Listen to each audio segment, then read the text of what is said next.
welcome to Clearing Live, your one-stop shop for your new career. In today's session, we're going to hear from different employers and they're going to open your eyes to all the opportunities available to you now that you've got your A-level results. So, at midday, we're joined by Larch to talk about the world of care. They're also going to talk about their one-year live-in apprenticeship course, which is very exciting. At 12:30, the Metropolitan Police will be here to discuss the huge number of roles available within the police force. Then we're having a whole hour of armed forces, starting with the Royal Air Force and then at 1:30, the Army.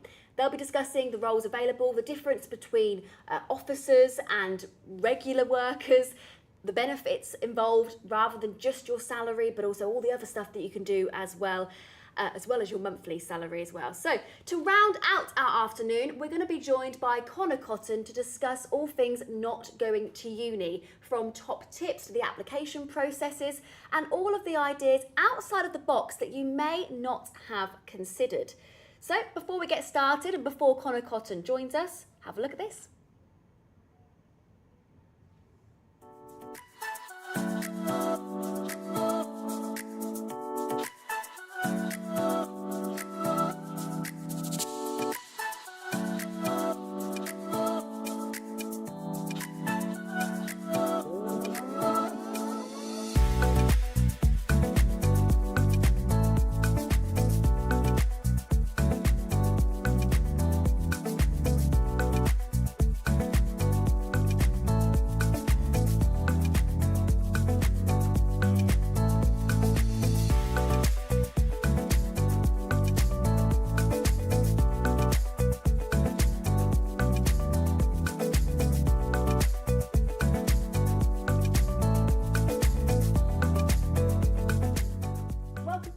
Clearing Live. As you can see, I'm now joined by someone else in the studio. Please introduce yourself to the audience. So I'm Connor Cotton. I'm the Managing Director here at Not Going to Uni, the company behind this wonderful live today to try and support young people with giving them all of the potential options available to them today and beyond today when making that step when they leave education.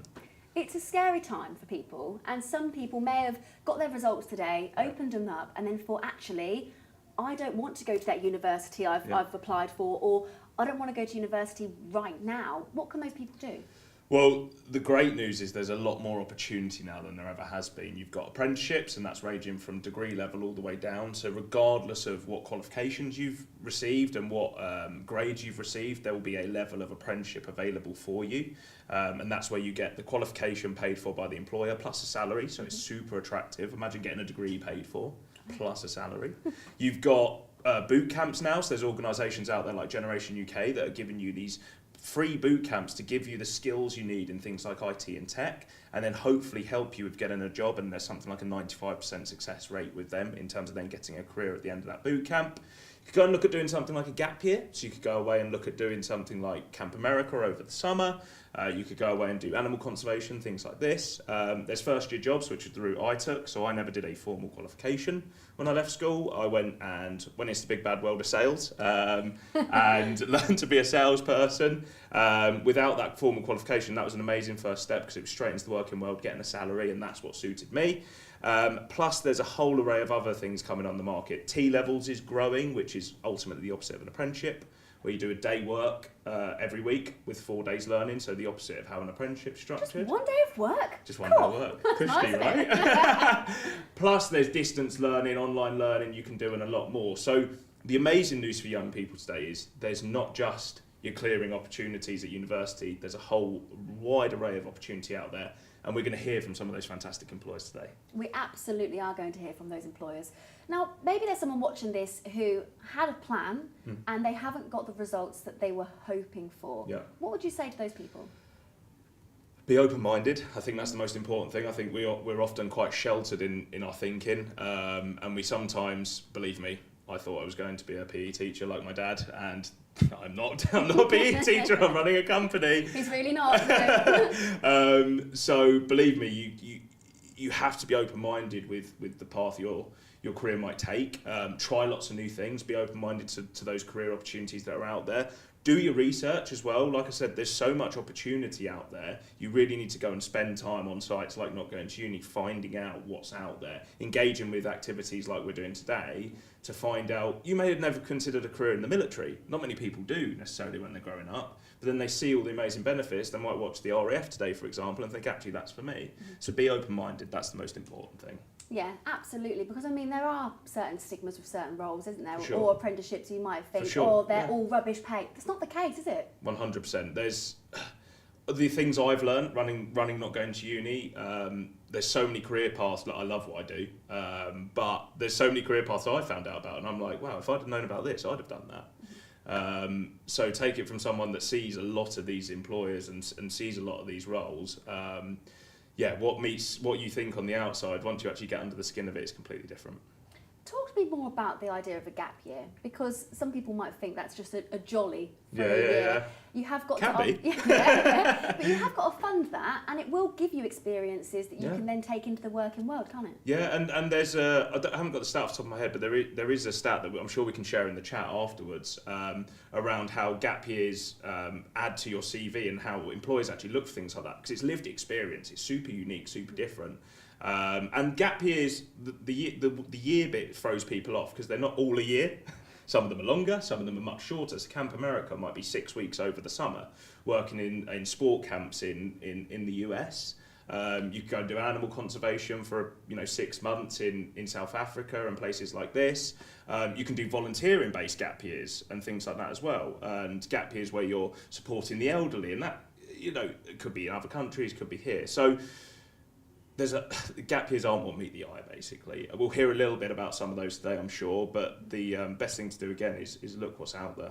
Yeah, in our first session, we're going to be hearing a little bit about that. Yeah. Because you mentioned they're either here or a different country. Gap years can happen here. You haven't got to go abroad. You don't have to.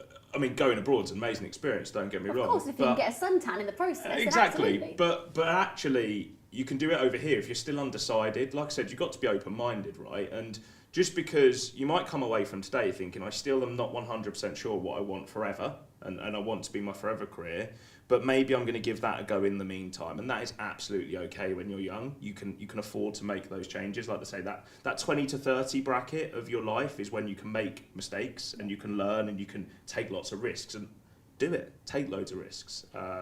Talk to me about pressures, because young people particularly have a lot of pressure, whether that's from society or from parents telling them what they think they should do. Yeah. If someone's watching this, they've got their results, everyone's really happy for them, and there is a certain pressure to go a certain route, but they're not sure, what would you say? It's hard. It's a hard one. It's hard because, again, your parents want what's best for you, but one of the most important things is to support those influencers around you with educating them. We do a lot of work that you've been involved with educating parents with the RAF, for example. So the best thing you can do is take your parents, your influencers on that journey with you. I know that my mum and dad, considering I run a company called Not Going to Uni, do not understand the concept of apprenticeships still and the concept of early careers still. I don't expect them to necessarily, but considering the work I do and the business I run, so we as the generation, etc., who are trying to find these opportunities and support our influencers, whether it's careers leaders, parents, nans, whoever, to show them that there's a bigger world out there and there's way more opportunity. And hopefully there's some parents watching today as well who might take some mums and dads. take some nuggets from today and pass those on to their sons and daughters. But at the end of the day, you've got to make the choice that's right for you. My mum and dad were super supportive when I went through my journey and decided I rejected all my uni offers. And my parents were super supportive. They never, said, "Oh, why have you done that?" Blah blah blah blah. That they trusted me in making that decision, and I think we need to all do that and empower young people to make that decision. You mentioned kind of exposing or showing what is out there and getting your parents and influencers on board. You also mentioned websites that you can go on to find information, or days like today. Where else can people find that information? Open days? What should you suggest? Obviously Not Going to Uni website is the best on the market. Obviously. So, you have to go on Not Going to Uni. Follow us on socials. We have a fantastic ambassador community who are apprentices, first year jobbers, ex-apprentices, young people who have taken that plunge, and you can learn from them on our social media pages, and our marketing team are fantastic at pushing out content on there to support.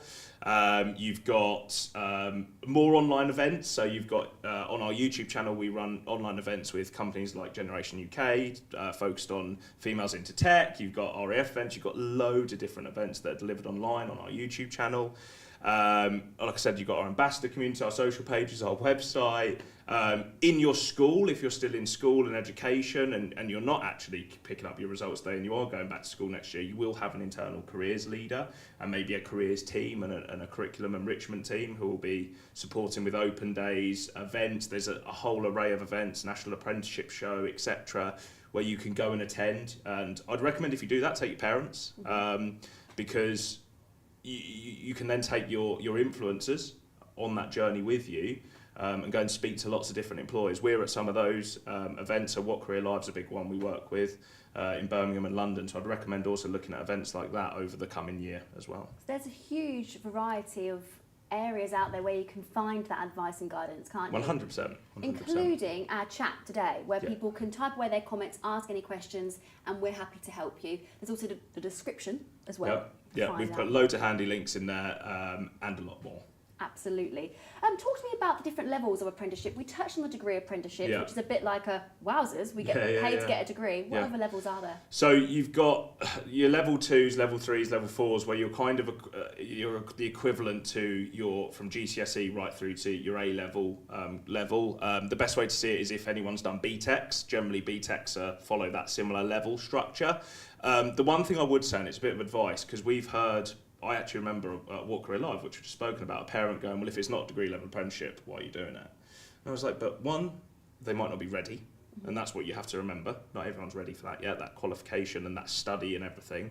And two, actually, starting a bit lower, starting below a degree level and working your way up might be much better, because you might learn things that put you ahead of the curve. That means your degree is aged. You go away and get first in that degree, plus a very healthy salary and everything else along the way. So I think sometimes we run away with the levels a bit and we think, oh, if it's not a degree, doesn't matter, we don't need it. But actually, there's equal learning across all the levels, and sometimes you do need to work your way up the scale and start at the bottom and work your way up. If you're 16, obviously you will start lower. So if you leave school at 16, you decide to do an apprenticeship, you will start at that level 2, level 3 bracket, potentially even a level 1 and do a foundation first. That often will happen. And obviously 18, you then open yourselves up to that degree level bracket as well. And beyond, there's some apprenticeship, there's some employers out there that also supply masters as part of their apprenticeship programme as well. Absolutely brilliant. Well, you can find out more by visiting the website. All the details are in the description. Connor will be chatting to you again a little bit later on. Let's now go to some break, and then we will come back with some more guests in the studio.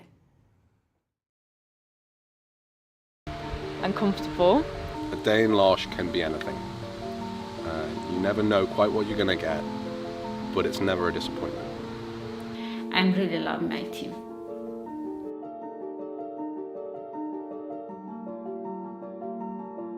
Until you just sit down and then reflect, I used to be like this, but now I've changed. The team I work with, they are full of care and love. Team is just amazing, honestly.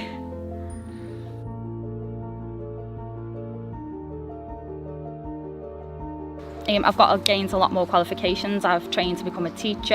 I've trained to be an assessor and all these things. So it's not just skills you can use every day. It's also professional development skills as well.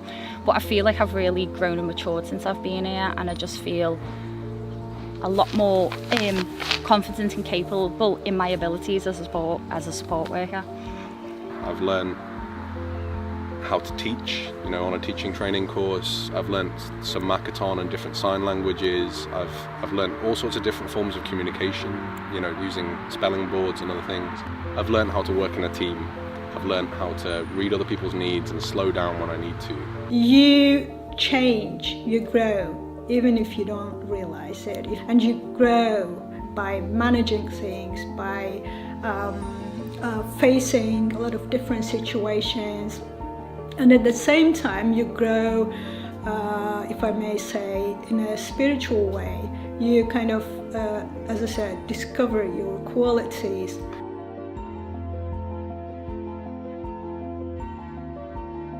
The induction programme was really, really good. I thought it prepared me a lot for the role. It kind of talks you through everything you need to know in terms of supporting people and helping people, but also teaches you about the history of learning disability, which I think is really important when you're supporting people to understand the things that they may face in society and have done in the past. Large also do provide accompaniment to assistants to support them emotionally, like if you're having a hard time or something that you want somebody to share it with. So all the assistants have their individual persons that they go to whenever they are in need of like sharing their life or something with them. Previously I've only worked on my own, and I really appreciate the community of L'Arche and how everyone supports each other, and there's always someone there if you need help.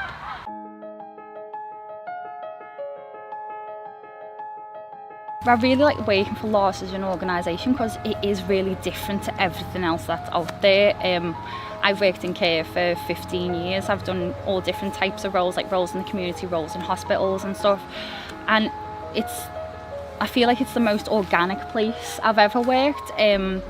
It's really a place where you're encouraged to look at yourself, see what your skills are. It's so different to the type of care roles I've had in the past, where you're really encouraged to be like almost like standoffish and not develop that personal connection with people. But the way with L'Arche, it's all about having that personal connection. It's all about community and being genuine and just being yourself as well and being real with people. I've got fantastic managers who I know I can go to and talk to about anything, and we have a really open and honest relationship with each other, and I know I can come with anything, and I feel like I'm really supported there, which I think that is the difference between a lot of other places. It's not like we just support the core members, we support the staff too, and I feel like that's the biggest difference.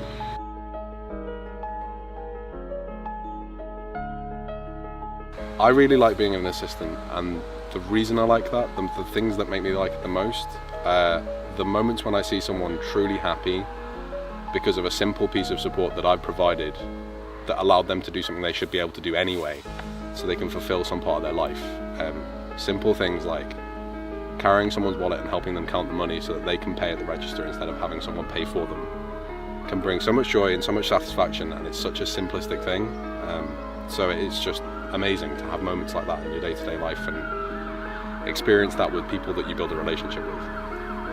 I like working for L'Arche because I feel really valued, and everyone is recognised for the gifts that they bring, and I think that's just so lovely.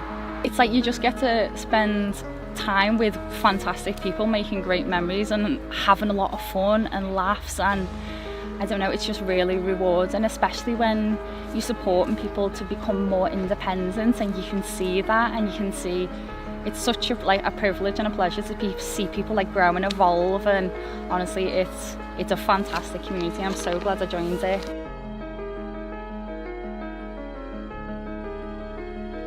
Our commitment is that everyone who comes to work in L'Arche will be given the support they need, the professional tools and training to take on responsibilities, to grow and flourish at work, where everybody will be listened to and supported with good supervision, with reflective spaces, and where the culture is positive so that everybody from every background feels welcome and able to be part of a strong team together.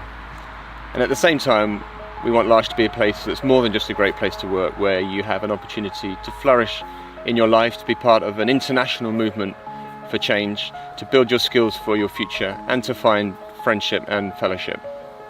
Yeah, L'Arche is something I think everyone must experience in their life. It's a life-changing experience.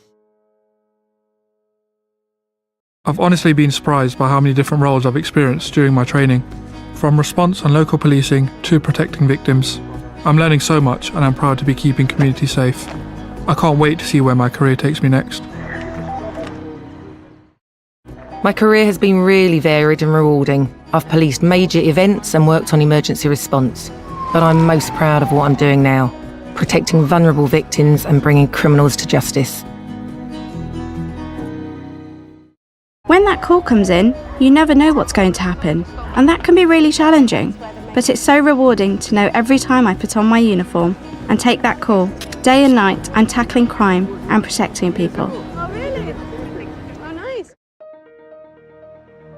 I volunteered for this post because it was the job that I was interested in, and I hadn't actually been to Lossiemouth before. But after moving here and living here for a while, I wish I'd honestly moved here sooner, because it's a stunning part of the world to live in. If you're an outdoors, adventurous type of person, I can't think of anywhere. Everyone has a talent they were born to do, and we're here to help you find yours for your career. Whether you're taking the first step or the next step in your career, our advice and stories are here to help. Hi, I'm Hope, your host for Season 2 of Find Your Force.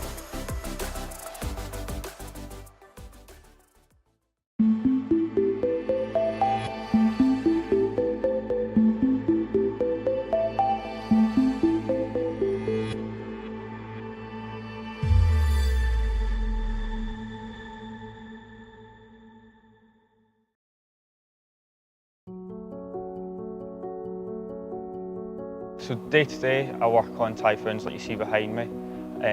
Go in, we'll speak up to our management after they've been given their brief, and they'll start delegating jobs. These jobs can range from anything from just going out and making sure the jet's serviceable and good to fly, to pulling an ejection seat out, to loading any missiles or bombs or fuel tanks that are needed for that day. No day is the same, although it is the same task, and it's just always a group of you having fun while doing your work.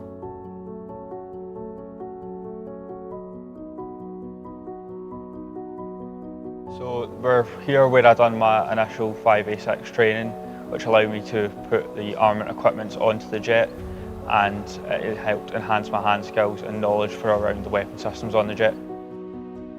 So for in here, you're here for 2 weeks completing your training, but it can go on longer if you do need the extra bit of training to help you through. While you're down here, everything is identical apart from all the explosives are made safe. They won't contain live explosives in with them. Everything's the same weight, all the electronics are the same. It's to simulate as much as possible that exactly what you'll be doing out in a flight line, just without any risk in case something goes wrong. This is where you want to be making mistakes, where if you scuff a missile, you scuff a bomb, it's not a big issue, whereas if you do that outside, it will cause other repercussions.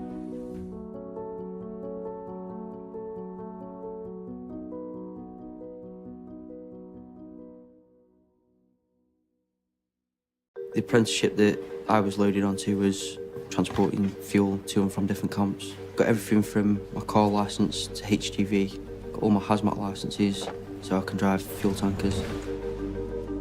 Doing the job that I'm in now, I spend a lot of time talking to people, so it's built my confidence a little bit more. You got adventure training once, twice a year maybe. Last year I went to South Africa for a month to coach kids how to kayak. I wanted to travel and carry on doing the sport. Before I joined the army, I got selected for Team GB kayaking, then joined the army, and then got selected for the army team. Represented the army and then got selected for combined services last year. That was probably the proudest moment.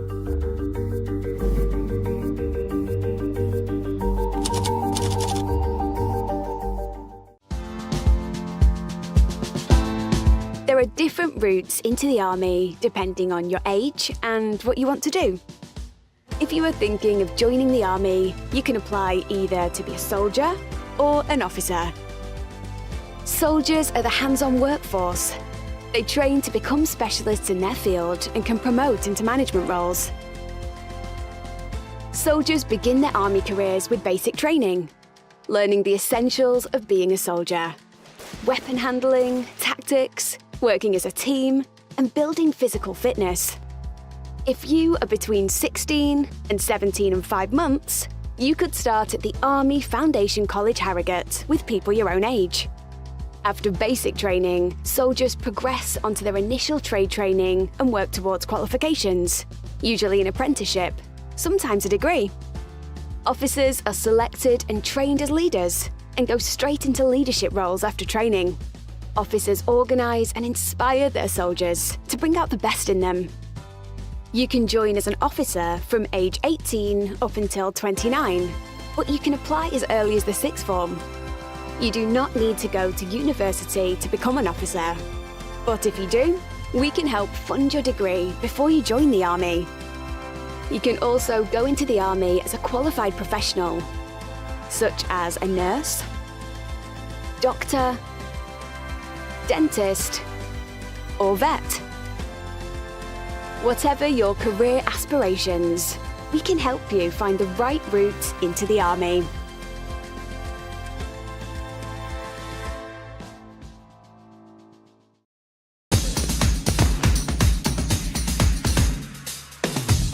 So the good thing about being an apprentice in the British Army is you get a chance to do a lot of good sports. I like doing rock climbing, mountain biking and also go-karting.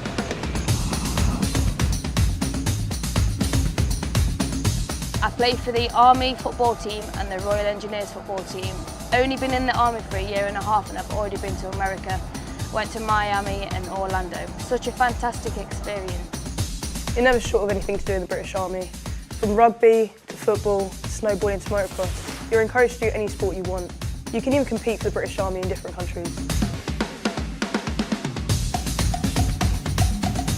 You always hear people say, we work hard, we play hard. Literally, that is very true.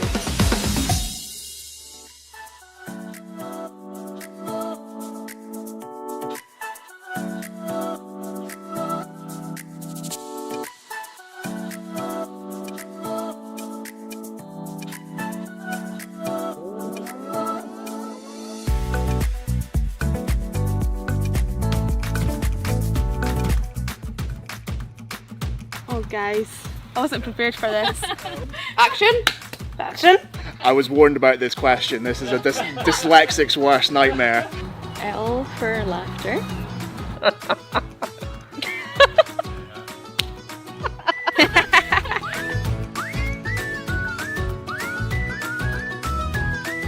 Accepting. There's something that always brings me back. And what I experience is that I grow so much. A supportive, loving community. Yeah, I can let myself be vulnerable and I see then how kind people can be. It's likely different from anything you've ever done before.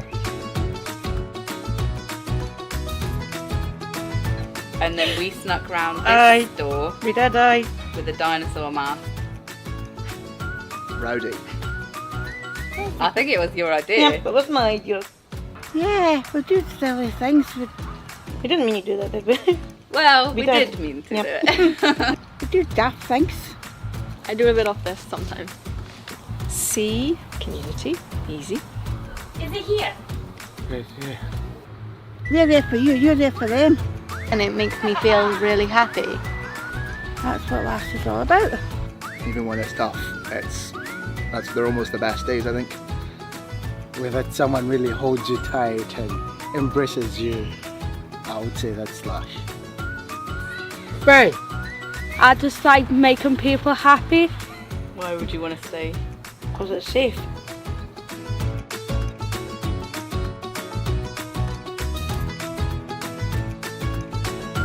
I don't know, happiness is a bit cheesy, but sometimes things are cheesy for a reason because they're true.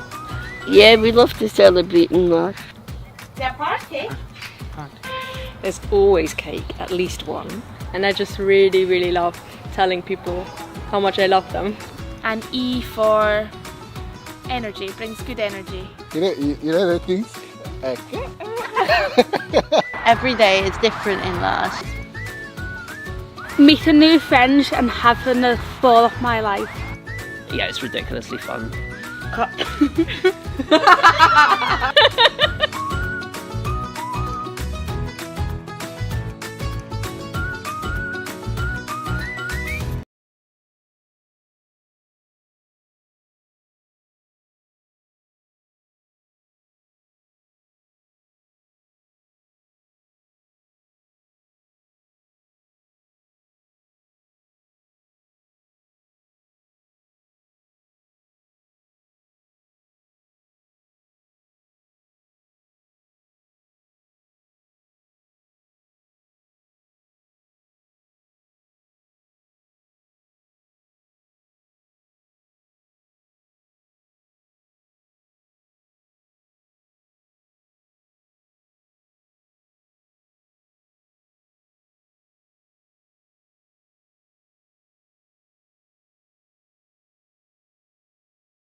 all over the world, really. We have over 158, I believe, communities internationally, across 36 countries, or 38 countries, I should say. And yeah, the whole sort of reason that we're here really is we believe that people with learning disabilities have value.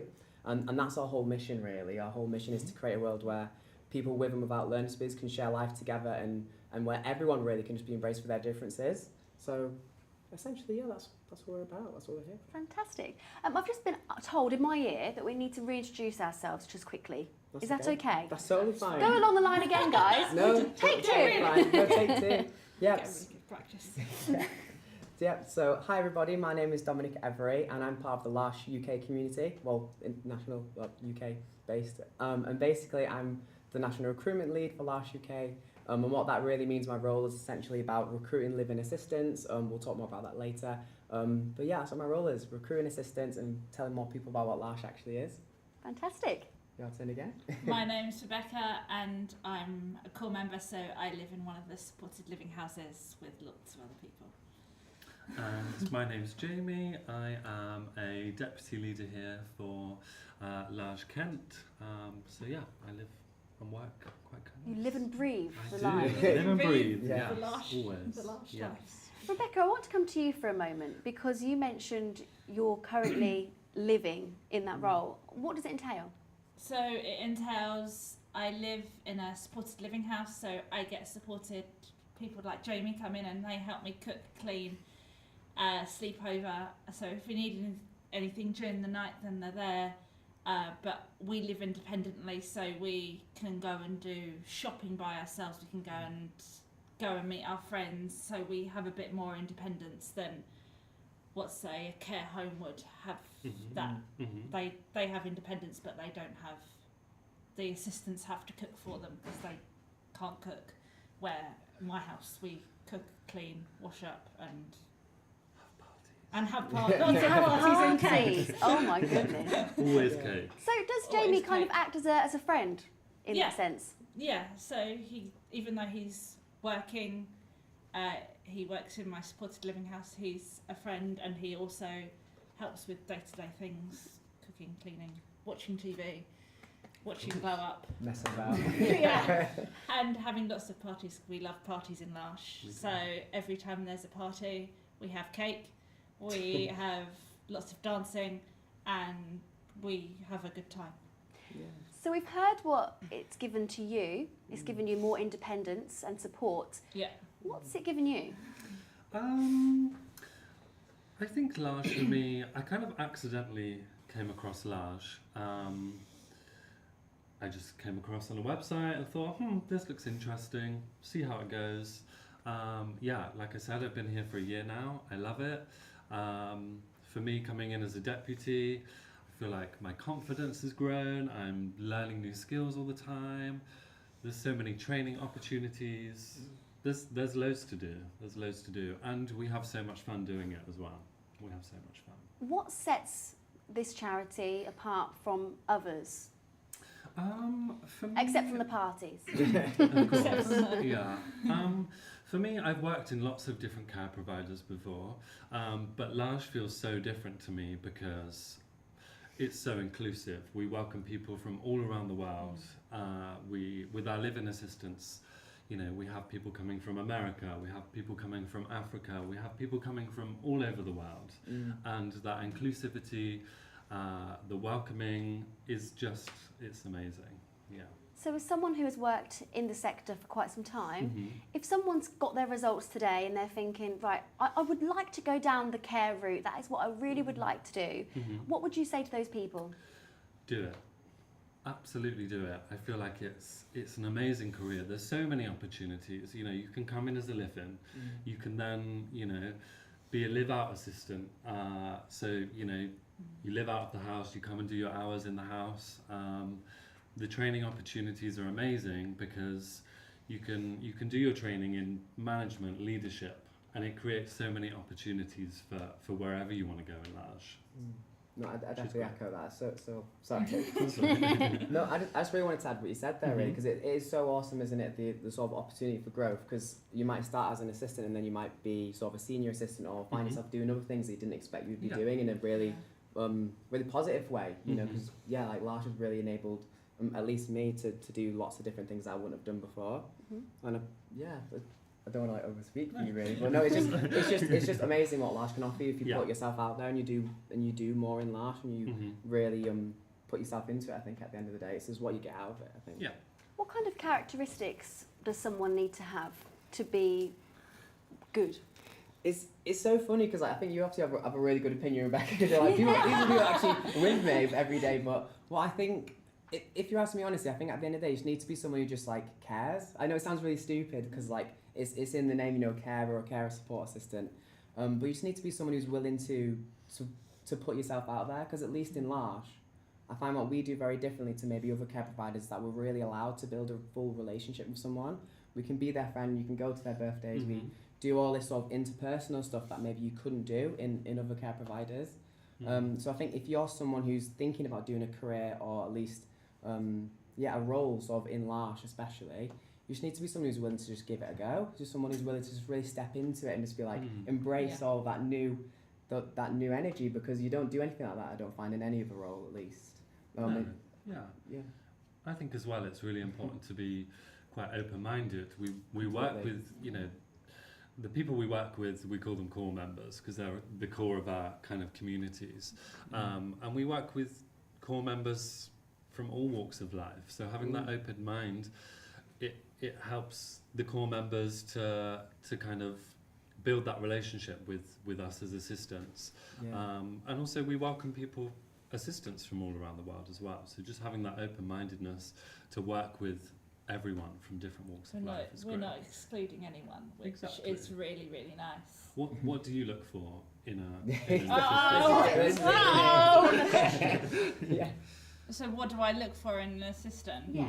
So I look for them being really fun, really bubbly, and not sitting on the couch like watching TV constantly, getting us to do lots of different activities and making us be like, oh, okay, yeah, if you want to do that, we can support you. So having that support and being like, okay, I've got my support of my family, but I can't rely on them all the time. So having a wider support is really, really helpful, especially when, like a couple of years ago, I came out as being gay. So having that support, I was very, very worried about coming out to Lash, but they're like, yeah, well, it's fine. That's who you want to be. Let's have a party. So you said the word family there. You said your family might not always be able to be there. Does it feel like Lash is your extended family? Yeah, it feels like I've got my own family, so like my mum, my dad, my brother, everyone. But then Lash is an extension of that family, and that's really, really nice. So if you're sad or you're feeling upset or you're feeling frustrated, they're always there, and they're at the end of a phone saying, oh yeah, it's okay, we can sort this out. Like they're very relaxed about their approach to things, which is really, really nice. Dom, how does it make you feel to know that's how your assistants make people feel? There you go. Yeah, no, thank you. It's so weird using a mic, but when you say that, it's really amazing actually, because I was, you know, as you can imagine, getting ready for this, I've been like really nervous. And then yesterday I was talking to one of the assistants in the late evening, and we were just generally chatting about the day, and what he said to me actually really affected me. He said that what I love about Lash is the fact that it's a family that I choose for myself, and it's a place where, like, literally, that was actually reaction I had. I was like, he actually means this, you know, he's not saying this because he's trying to get a promotion. I couldn't give it to him anyway. But, what I thought was really beautiful is that he really meant that, and the story he basically told me is that I went on holiday for a week, is what I said, and then he said he came back early just to hang out in the house, and again, that's that level of companionship that we have with people, and to know, Rebecca, that like you care about the people that are supporting you and they care about you equally. It honestly, this is the reason I'm here, to be honest. Like I wouldn't be in Lash if it wasn't a place where I could be myself and where people, like, where the work matters, where we get meaning from all these daily moments that, you know, we're not always going skydiving or, you know, do anything crazy, but we're living life together, which is the whole point of Lash at the end of the day. We're going to dive more into the living side of things, because maybe some people today are opening their results thinking, oh, I'll take a year out before I know what to do. And that's actually a very good use of your time. We have got a little video actually to watch about people talking about that live-in role. Can we have a little play of that, please? Yeah, enjoy.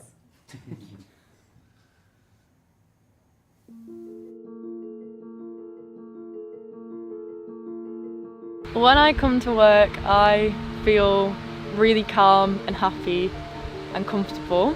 A day in L'Arche can be anything. You never know quite what you're going to get, but it's never a disappointment. I really love my team.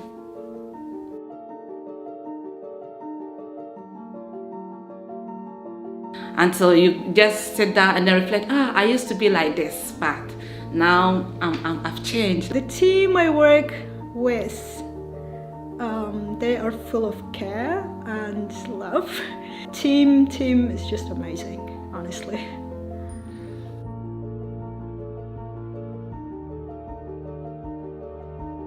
I've gained a lot more qualifications. I've trained to become a teacher. I've trained to be an assessor and all these things. So it's not just skills you can use every day. It's also professional development skills as well. But I feel like I've really grown and matured since I've been here, and I just feel a lot more confident and capable in my abilities as a support worker. I've learned how to teach, on a teaching training course. I've learned some Makaton and different sign languages. I've learned all sorts of different forms of communication, using spelling boards and other things. I've learned how to work in a team. I've learned how to read other people's needs and slow down when I need to. You change, you grow, even if you don't realize it. And you grow by managing things, by facing a lot of different situations. And at the same time, you grow, if I may say, in a spiritual way. You kind of, as I said, discover your qualities.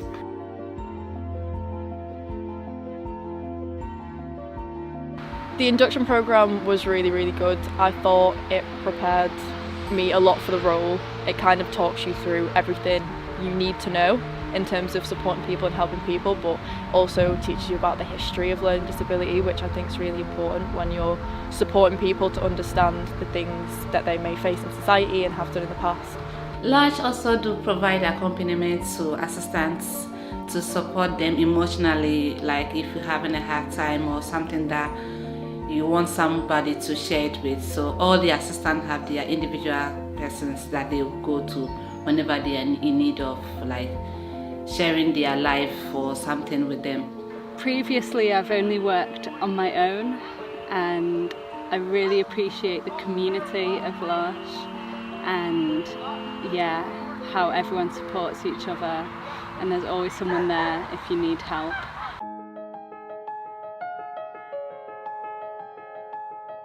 I really like working for L'Arche as an organisation because it is really different to everything else that's out there. I've worked in care for 15 years. I've done all different types of roles, like roles in the community, roles in hospitals and stuff. And I feel like it's the most organic place I've ever worked. It's really a place where you're encouraged to look at yourself, see what your skills are. It's so different to the type of care roles I've had in the past, where you're really encouraged to be almost standoffish and not develop that personal connection with people. But the way with L'Arche, it's all about having that personal connection. It's all about community and being genuine and just being yourself as well and being real with people. I've got fantastic managers who I know I can go to and talk to about anything, and we have a really open and honest relationship with each other, and I know I can come with anything, and I feel like I'm really supported there, which I think that is the difference between a lot of other places. It's not like we just support the core members, we support the staff too, and I feel like that's the biggest difference.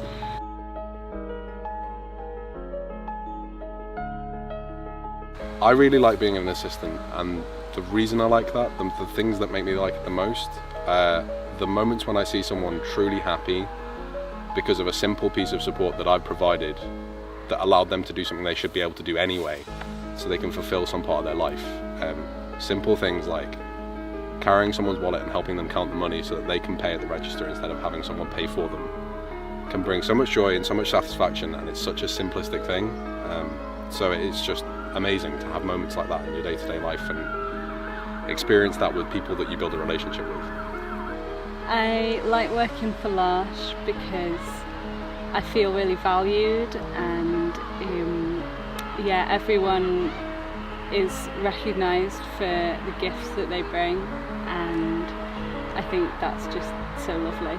It's like you just get to spend time with fantastic people, making great memories and having a lot of fun and laughs, and I don't know, it's just really rewarding, especially when you're supporting people to become more independent, and you can see that, and you can see it's such a privilege and a pleasure to see people like grow and evolve, and honestly it's a fantastic community. I'm so glad I joined it.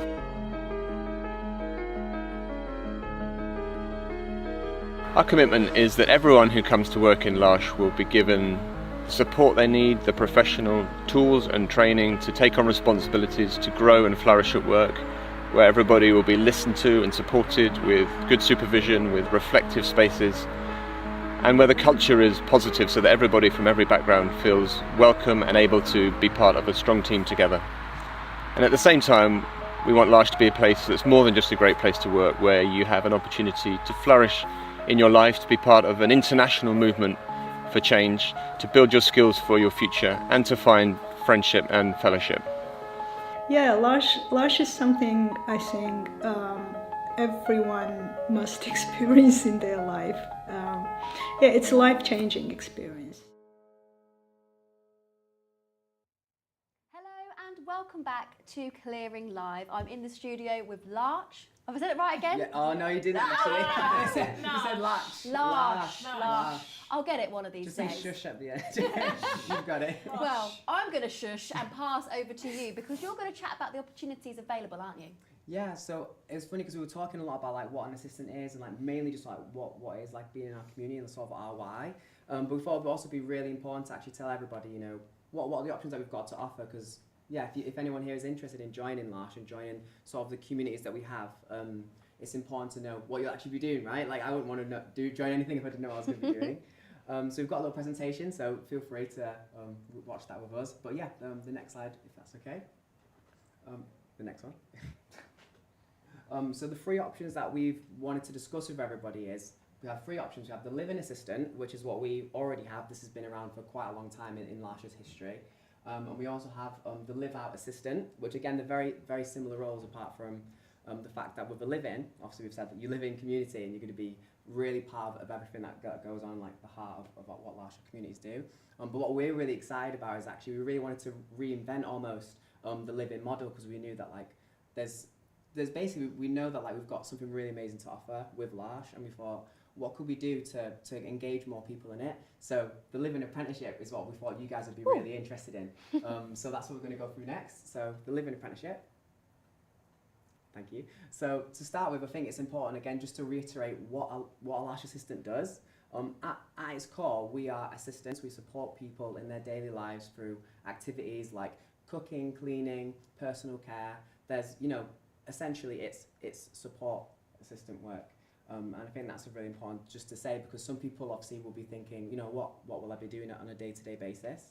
But what I always like to tell people is it's so much more than the care aspect in terms of supporting people do what they need to do, part of their routines. Being an assistant, although that is such an important part of the role, the main thing, like you saying before, Rebecca, is having someone who's fun and someone who's brings you life and is able to sort of be with you and live in that space. And I wanted to mention that just because all of the roles that we have are basically different variations of being involved in community, but this is the work that you do. So do feel free to read that. Next slide. Too late for you guys now if you didn't read it. No, it's on demand. They can go back and have a pause. Yeah, exactly.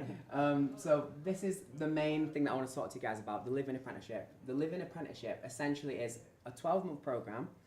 You'll be gaining a qualification between a level 2 or a level 3, and you'll be spending 20% of your time, obviously, you know, doing training towards that qualification. And it was really exciting actually, because I made this presentation. I was like, oh no, I need to change things last minute. So I changed a couple of things, and essentially that was what I wanted to tell you guys. I wanted to tell you guys that L'Arche, as an organisation, is that we really want to make sure that people feel very comfortable, I guess, joining our team. And I think if you guys watched the video before, John says that we have really inclusive and really good training. when I joined Lash, I had no care background. I had no idea sort of essentially what I would be doing day to day. And I feel like Lash really holds your hand in that way. So it's really impressive, honestly, the training that we have. We have really amazing trainers in Lash. So you'll be getting comprehensive training in general. You'll be getting a level 2 or level 3 qualification at the end of your 12 months with us. And you'll be living rent-free as well. So this is another really exciting thing, is when you are a living assistant, you're not having to pay for anything. You get your food made for you. You obviously communicate with the team and what you need. But essentially, you're living for free in different locations across the UK. And if I didn't mention already, we have 11 communities across the UK, and this option isn't available in all of them because it's quite new and we want to see sort of where that best fits. But obviously, if you're looking more, we can find out where you'll be based.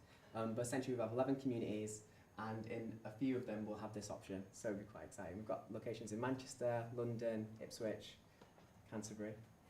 Yeah. You can tell I want to interject. I was doing a bit of a knee bop. Yes. Just wanted to ask you about the level 2 and level 3. Why would you do one, not the other? And also on the note of accommodation, what are the houses like? Yeah, you know what? That's a really important thing as well. Because when I thought about that, adding that in, I was like, I really hope she asked me this question because yeah, when I was actually quite surprised because I thought it was generally going to be a level 3 qualification you'd be getting as standard.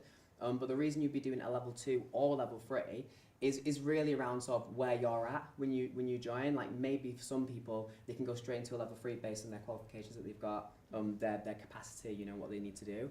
And I believe the other speaker before was talking a little bit about sometimes it's better to start lower and then sort of move up. So for some people it will actually be better for them to do the level 2. But essentially we have different training providers in different communities, so we can't sort of say as a standard you'll be doing a level 3. You may be doing a level 2 or a level 3. It'll be based on lots of different variables. But you will be getting a qualification. Either way, you're going to get a qualification in that year. Exactly, and you're going to be with us afterwards as well. The truth is, I feel like what is really exciting about the options that we have available is, you know, you will have a job at the end of it. Like, you know, I don't want to say guaranteed, but essentially, if you are with us and you like being with Lash and Lash likes, you know, the work that you're doing, there's no reason that you'd have to leave. And essentially, what we talked as well about is there's so much progression. So after you've been a live-in, you have the potential to work and live in many of the communities that we have globally. Like we've got communities in Japan, we've got communities in America, in New Zealand, where you know, where your family's from. My brother, for example, he went to New Zealand for 2 years, sort of during the pandemic, and my sister-in-law went to Canada. So there's a lot of amazing opportunities that you have with us once you've been with us, because then it just essentially your qualification becomes your passport. You're able to just travel the world and connect to these other communities and say, oh, I like this Lash thing, but I want to travel as well. Oh, I love that. Yeah. It becomes your passport. Yeah, it does. So I think that's a really exciting opportunity there. Next slide as well. So yeah, essentially what I wanted to talk about in terms of the live-in role is the main difference between the live-in apprenticeship and the live-in as is that you'd be doing around 40 hours of care. You'd be sort of doing a lot more work and a lot more support. But the main thing there is that what's exciting about it is, again, it has the same benefits as the live-in apprenticeship. However, you won't be getting a qualification, but you will be doing our sort of internal training. And as well as that, it's obviously available across lots more communities. Again, it's available across a majority of our communities. So all it really means is that if you're looking for an apprenticeship, we've got that option. If you're looking for something a bit more experiential, or like sort of where you're just able to sort of have a uni-like experience, I would say, Lash has that as well. And this is sort of more for that experience, someone who wants to do something for a year, not sure what they're doing, but they know they want to do some sort of meaningful work, and Lash has that option. And the last option as well is, next slide, essentially is the live out. Again, we've talked about it already, so I won't go over it too quickly. But essentially a live out role is what we have for people who want to join Lash but sort of aren't looking for a qualification, aren't looking to live in. We have many of them across the UK, so do just feel free to join us and sign up. So many fantastic options, and that apprenticeship just sounds like breathtaking, really. Like it's a brand new opportunity. It's not happening everywhere because it's something that you can trial out and take advantage of. It's a great way to work in the healthcare sector. If you want to find out more information, do head over to the Lash website. You can find more details in the description, and of course, if you've got any questions for these guys today, type away in the chat But we are sadly out of time. I could chat to you all day. No, it's okay. Thank you so much for having us. Thank you very much. Make sure you stay around. The Metropolitan Police are going to be joining me next. But for now, Dom, Rebecca and Jamie, thank you very much. Thank you. Bye, everyone. Bye. Thanks.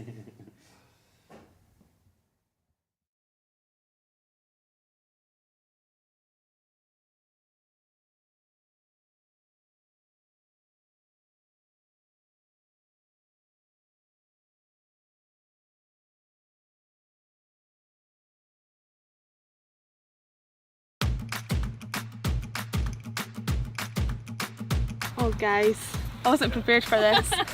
Action! Action! I was warned about this question. This is a dyslexic's worst nightmare. L for laughter.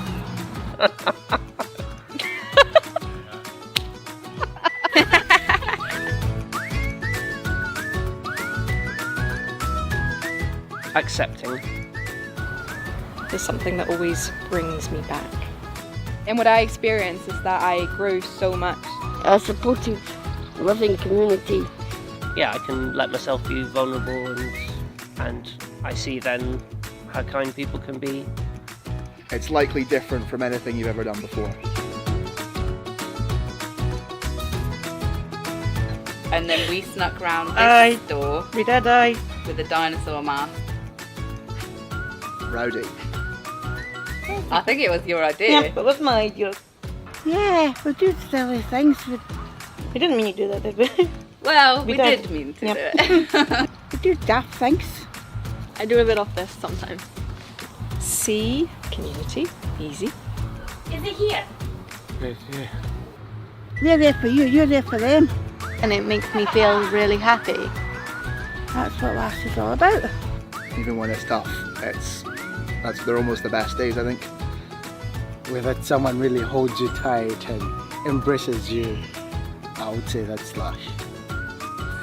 Right. I just like making people happy. Why would you want to stay?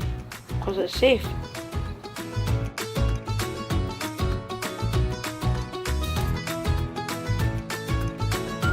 I don't know, happiness. It's a bit cheesy, but sometimes things are cheesy for a reason because they're true. Yeah, we love to celebrate in Lush. Yeah, party. There's always cake, at least one. And I just really, really love telling people how much I love them. And E for energy, brings good energy. You know the things? Every day is different in Lush. Meeting new friends and having the ball of my life. Yeah, it's ridiculously fun.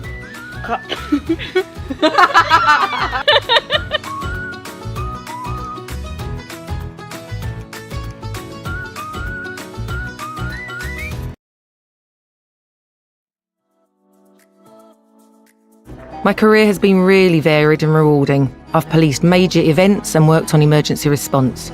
But I'm most proud of what I'm doing now, protecting vulnerable victims and bringing criminals to justice. I've honestly been surprised by how many different roles I've experienced during my training, from response and local policing to protecting victims. I'm learning so much and I'm proud to be keeping communities safe. I can't wait to see where my career takes me next. When that call comes in, you never know what's going to happen, and that can be really challenging. But it's so rewarding to know every time I put on my uniform and take that call, day and night, I'm tackling crime and protecting people. Oh really? Oh nice.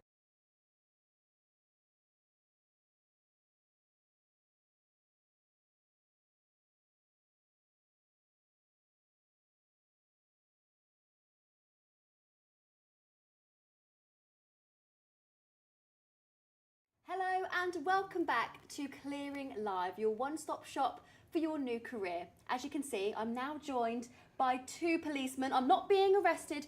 They're going to chat more about the opportunities available within the Metropolitan Police. But before I introduce our guests, we have got a quick video to show you. My career has been really varied and rewarding. I've policed major events and worked on emergency response. But I'm most proud of what I'm doing now, protecting vulnerable victims and bringing criminals to justice. A quick glance glance there then at what the Metropolitan Police has to offer. Can you both introduce yourselves and say a little bit about your current role, starting with you? Hello, my name is PC Kalon Parks and I'm currently an outreach officer working with the Met, which is diverse recruitment.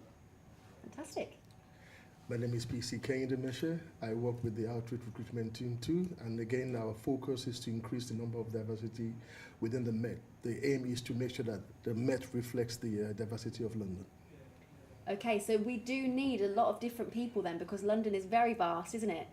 Tell me about how you both got into the Metropolitan Police yourselves, your personal journey. Can I be honest? Be honest, that's what we want today. All right, so I joined 21 years ago, and then I just graduated from university then with a chemistry degree, and my girlfriend then got pregnant, and I was like, oh dear. Yeah. I was like, I need to do something to provide for then my girlfriend, but now my wife. And then I saw an advert then. It was, I think the same focus was trying to increase the number of ethnic minorities, and they had like black celebrities like Leonard Lewis and stuff like that. And then the slogan at that time was, could you? And I asked myself, could I? And I said, let me just give it a go. And I gave it a go, and 21 years later, here I am. So that's, and I've learned a lot in that 21 years. So I'm grateful for the opportunity. Isn't it so exciting, the journey that life can just take you on? Yes. Like one quick turn can just lead to something totally different. Yeah. And it's reassuring, I'm sure, to people who are watching this to hear that you left university with that degree, but you didn't know what you were going to do. No. And then you found something, you stumbled across something, and look where you are now. Yes. What's your story? I used to work with children in nurseries, so I enjoy being a kinetic learner. I couldn't go to university. I would just go insane. I can't do visual learning. So I felt it would be beneficial due to the fact that I see kids that come in with bruises or welfare issues to then work in the position of authority to help them rather than just refer them to social services. Yeah. Without a degree, I just applied online for the 2-year probation. I did that pretty quickly, 1.5 years, and 7 years later, I'm still here enjoying life. How was the application process? Was it stressful? To be entirely honest, there was no one in my community that I could ask.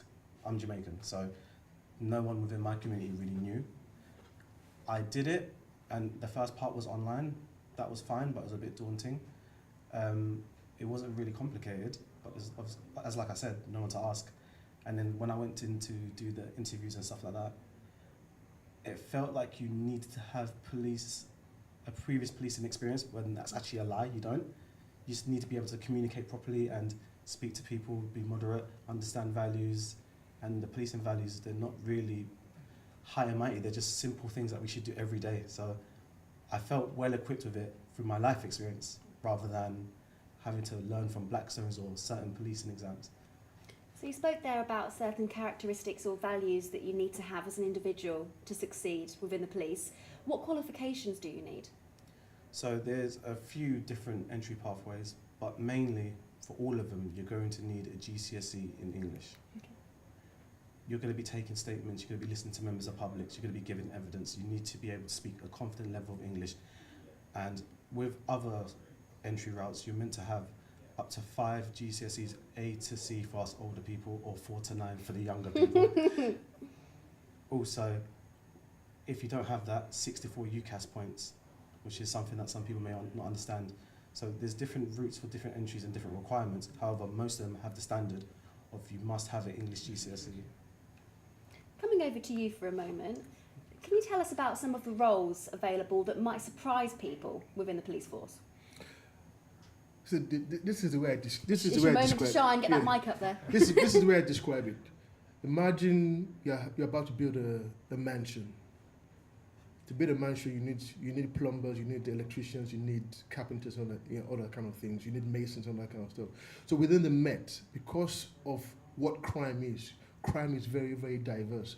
So within the Met, there are different opportunities for people to go into different departments to specialize or to investigate particular crimes. So like we have SOIT, which is for child sexual offences.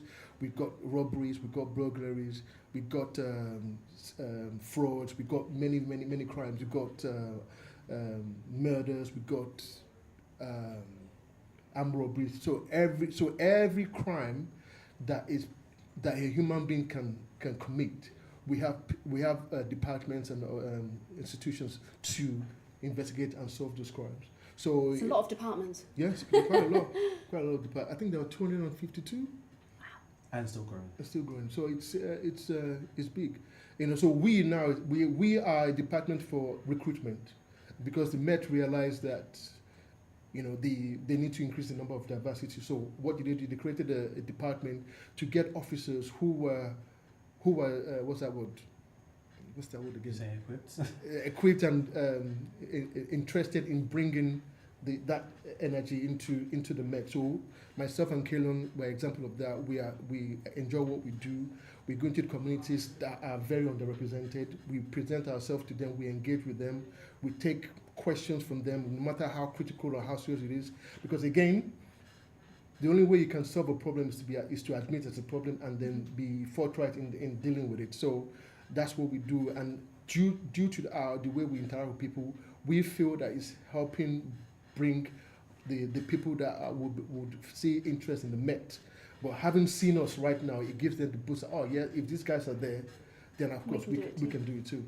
You spoke about communication, and speaking to the public, listening is a huge part of what you have to do, I imagine. Yes, it is. So just to go off the back of what Kehinde said, a lot of it is enforcement, but there's so many aspects of policing that you don't really see. For example, there's the marketing and communication. So we have a social media team. Police need social media. That's an office job. So if you love your TikTok and your Instagram. Honestly, it's something, and we need fresh ideas. We need people that come in from diverse backgrounds. So this is what we're trying to say. Also, engagement opportunities such as youth officer and such as schools officers. That's the thing that people don't look at. They think that we just smash doors and run after people and chase people. No, we're actually there after the incidents happen. We provide support, emotional support. So for those that are thinking about it, don't think that you have to just chase people and arrest people. There's so many different opportunities within the police, and it's always growing. As crime changes and as life changes, the Met's growing. You mentioned they're chasing people down. Now, I don't know if this is the case or not, but do you have to have a certain level of fitness, even if you aren't doing those roles? If you are working in recruitment, say, do you need to have a certain fitness level? So 5.4 on the bleep test. You can YouTube it, it's not very hard. The thing about it is most people that actually apply to be a police officer are defeated by the bleep test. The bleep test is not hard, it's just a psychological thing of, oh, it's a test, it's an exam, they're going to judge in how long I run. It's 5 minutes of running, which is not hard running, it's jogging within a bleep of an interval. And also, you don't need to be the strongest person ever. This is not the army. We just need to be fit enough to help those in need and to help yourself in a situation. So there are certain criteria that you expect for someone to come to you in your time of need. Talk to me about some other misconceptions that you think people have of the Metropolitan Police. For example, if you're a police officer, you need to arrest people. I haven't arrested someone in over a year.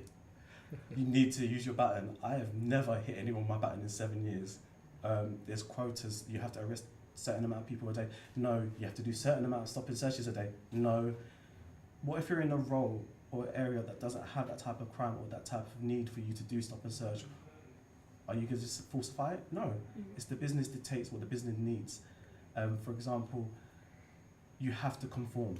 You do not have to conform. I'm the same silly me as I was 7 years ago. I'm a very unserious person. I joke with a lot of youth when I see them. However, there's the perception that you have to be stiff upper lip and you can't talk about issues. Actually, we talk about a lot of mental health, things that affect us. Really like champions, people don't know that we have that. We have people that go to Goring, which is a medical facility for police officers. So you get looked after and make sure that you're fit enough to do your job. I'm trying to think of others. You have to do enforcement. No, you do not have to do enforcement. Like I said, there's so many roles. Also, with us as an organisation, if you join as a response officer, you do not have to stay a response officer for your whole life. You can move. We have an internal job site. So once you've come in and done your 2 years or whatever your probation is, just look on our internal job site. And that provides a list of jobs and roles and opportunities. You learn what you like and then you just apply for it. If you don't get it, you learn how to get it and then you go for it again and you get it. This was a question I was going to ask you about, because you spoke about all the different departments and teams. Yeah. Is it easy to shift over then to a different department if you think, oh, actually, I want to give that a go? I would. I say when I talk to kids, this is what I tell them. Imagine you go to a place that has got different nightclubs, disco, R&B, grime, whatever. The first thing you need to do is get in. That's the first thing. Once you get in, now, and you are vetted, you are certified that you are supposed to be there. Any of those clubs now, any of those rooms is right for you. You can say, you know what, I'm gonna go listen to hip hop. Oh, you know what, I need something different. I want to go to R&B. You love a metaphor, don't you? Yes, I do love a metaphor. So the Met is like that. There's nothing stopping you from saying, I've done 5 years here. I want to try something different. I want to go to learn a new different. I want to learn a new skill in a different department. Nothing stopping you. But the only requisite is that you need to pass your probation, and you need to have been certified as a full-fledged constable. And then after that, it's either you go to different departments, or if you decide increase in rank. Even within the increase in rank, the opportunity to go to any department does not stop there. Want to add to that? I've just remembered some more things. Oh, here we go. That you need to drive. You do not need to drive to join the Met. Okay. That you need to carry a firearm or learn to shoot. You do not need to learn to shoot or carry a firearm. That's a specialised role if you choose to apply for it. That you need to carry a taser? No, you don't need to carry a taser. I've never carried a taser. I don't want to carry a taser. So these are certain entry requirements that people think. Or, for example, that you have to have prior policing knowledge. I had no clue of anything to do with policing before I joined. Nothing. So you don't need a prior policing experience or a job within the public sector or a qualification within the public sector to say, I know what the fire brigade does or the ambulance does or the police does. You can come as a blank slate and they'll teach you everything skills-wise. And that could be advanced driving, which is blue lights, to handling calls as an officer, 999 calls. So everything has been taught by us. And everything is valued because, as you mentioned earlier, it's like a big house, isn't it? Where all the parts need to work together in order for it to do a good job. Talk to me about the difference between Metropolitan Police and normal police and why you should choose the Met. For me, the Met, it's interesting because I look at other police forces and I look at the sizes and I look at the things that they offer.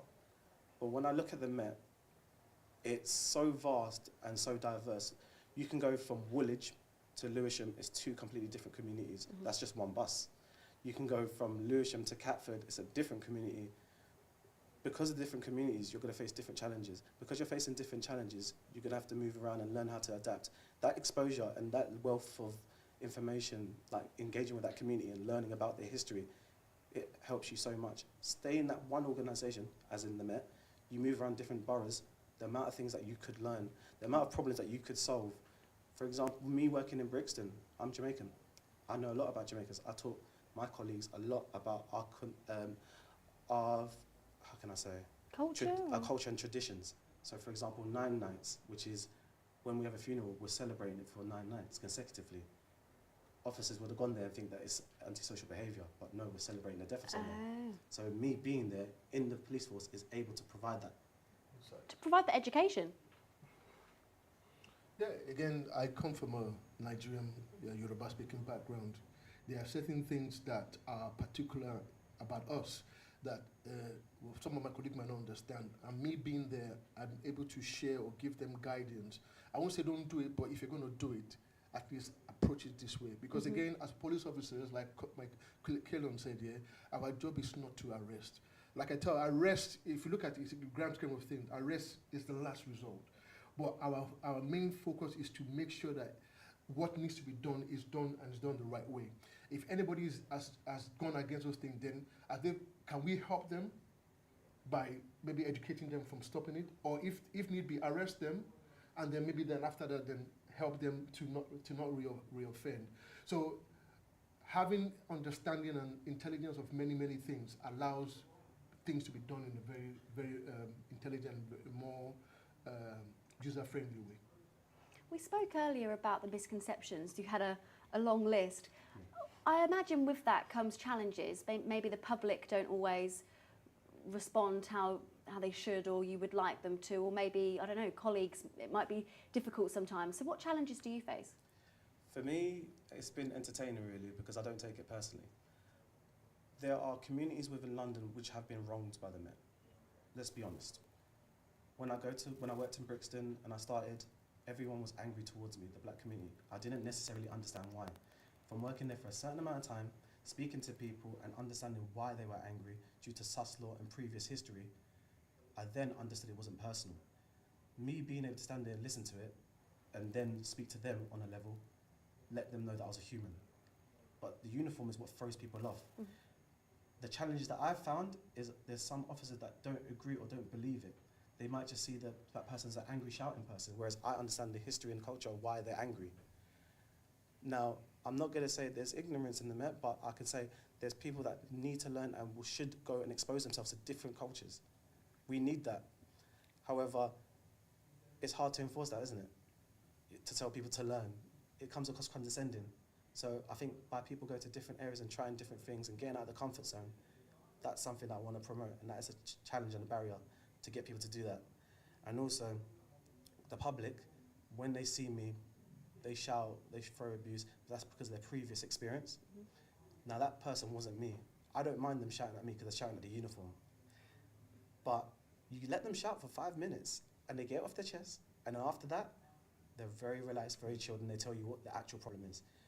Best believe I probably understand it because I'm also of probably their background, and I can speak to them on a level and make them understand, okay, the misconception about stop and search, or the misconception about why this person was arrested. As soon as they understand what happened and why, they're very much relaxed and open to conversation. So that's the two things I've managed to find out. I would add to that, particularly when it comes to stop and search. I went to a school to talk about recruitment, but of course, during the interaction, the stop and search, there were black people this and black people that, and they were saying this. And I said, okay, if you think that this is wrong, I'm going to take off my meds vest. You are not the police officer. I'm the victim. I'm the suspect. All the incidents you have described, I'm going to do the same thing. I want to see how you're going to handle it as a police officer. And they're like, wow. And for me, I think when I did that, I think at the end of that, they came to understand that what we do, we don't do it for doing sake. There are protocols we have to follow. Why I'm handcuffing you, why I'm telling you this, why I'm telling you that. It's not because you are black. Sometimes it could be, but the protocol we follow is what we have to do to safeguard ourselves and safeguard the person we are dealing with.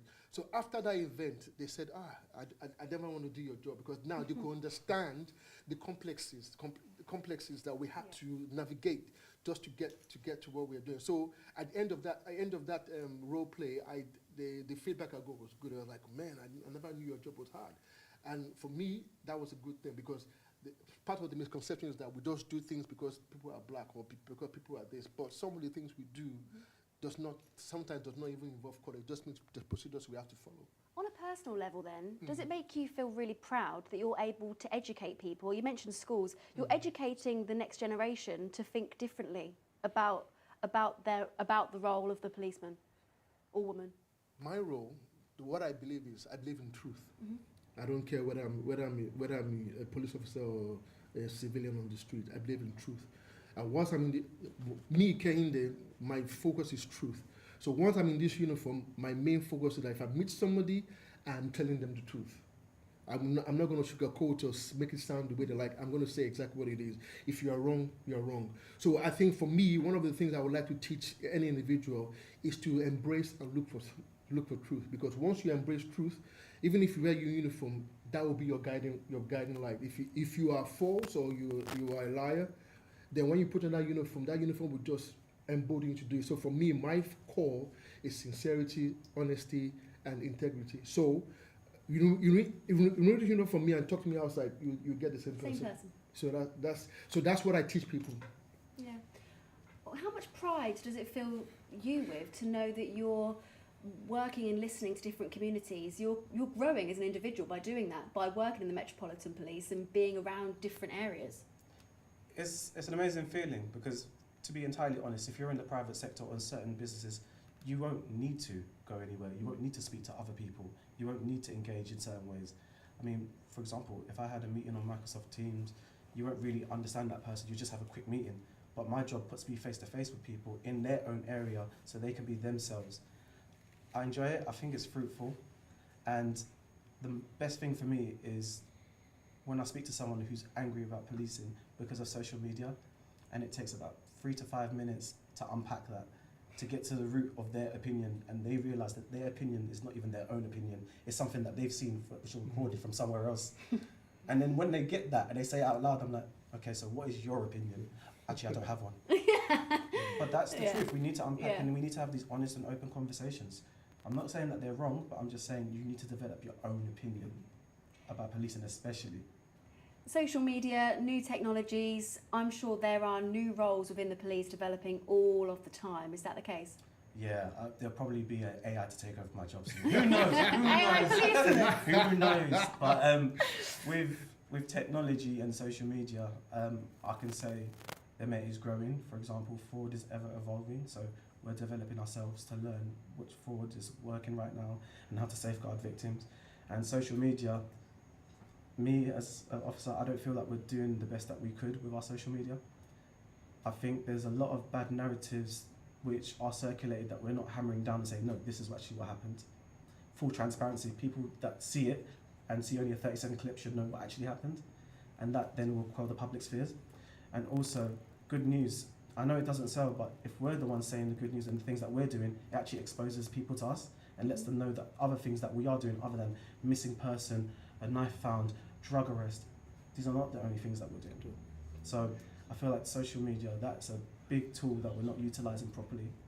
And I feel like, I know it's not cool to like police, but as individuals, if you treat the individual properly, you'll like me and you'll like Kehinde, and you'll get to know things that we like, and then you start to understand policing is made up of individuals rather than just an organisation as a lump sum.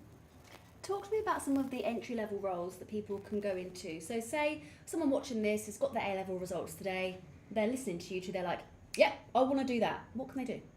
So you can go for the Met Officer Gateway Programme. This is classroom-based Monday to Friday for 30 weeks. You get paid a salary whilst doing it. So rather than you paying rather than you paying for a college, I'm not even doing it. Rather than you paying for a course in college, you can do that. And that gears you up to do the police Constable degree apprenticeship. Constable degree apprenticeship. It's too many acronyms. But yeah, good job, easy. Which is 3 years as an apprenticeship in some sorts, which you do earn a degree at the end of it, and you are getting paid a salary. And at the end of it, the degree is free because we're paying for it, as the Met is fully funded. So those staircase into each other. Also, you've got the route that I chose, which is the Initial Police Learning Development Programme, which is 2 years. It's a minimal bit of paperwork in terms of three times you prove that you've done this. You get an officer to oversee it, stop and search, arrest, stopping vehicles, stuff like that. And after that, your 2 years, your probation's done, you're constable, you're a fully fledged constable. Then you can move around the world, which is the Met. And for those that do have a degree, well, it's not applicable for now, but for those who are watching this and have a degree, you could do a 2-year apprenticeship as a detective constable or police constable. Wow. And it pays for you to get a master's. And we are paying for that. Do you do degree apprenticeships without the master's side of it? So we do apprenticeships, yeah, for those that haven't got a degree to get a degree. Get you. Fantastic. And then to staircase from that to a further education. And talk to me a little bit about the development side of things. How far can you go? So like I said with my analogy about the club, once you're in, you can go anywhere. So like I said, you can start as a response officer, and then from response you can go to safer neighborhoods, you can go to safer schools, you can go to safer transport, or you can do an exam and become a detective. And within that detective, the different department of detective, you can go to detective in robbery, burglary, murder squad, child sexual offences. You can move anyway.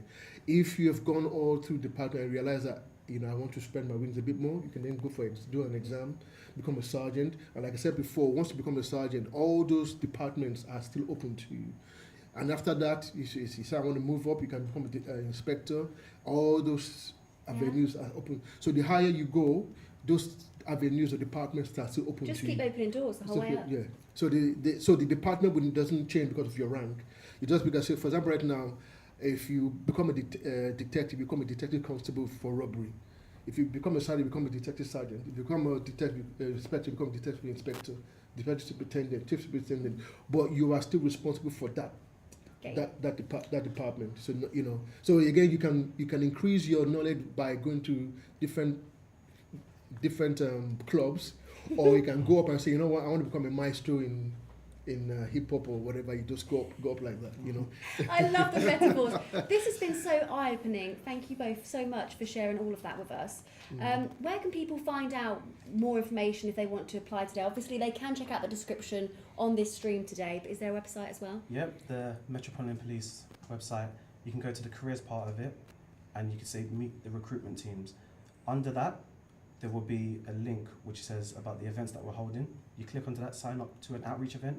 All over London, we're holding events where you can come and speak to a multitude of officers. And there's even sometimes that we hold expos. We did one recently in Wimbledon where we took over the football club and we had a DJ there, mascots, football in Southwest London. It was amazing. People came and engaged with us. So if there is ever a time to go to ask a police officer a question about policing, attend one of our events. And also there's a different type of event, there's an insight session, which is for those who are nearly there but just want to know more about the recruitment process. So there's recruitment events and there's insight sessions, all can be found on the Metropolitan Police website. And if you scan the QR code that you can see on your screen, that will take you straight to that website. Final word, because we've got to wrap this up. So all I'm going to say is we have a slogan, be the change you want to see. London is diverse. Please come and bring that change, the diversity into the Met. The Met looking for you. Please come and join us. Thank you. Constables, thank you so much for joining me. Make sure you stick around because after this short break, I'll be joined by the Royal Air Force.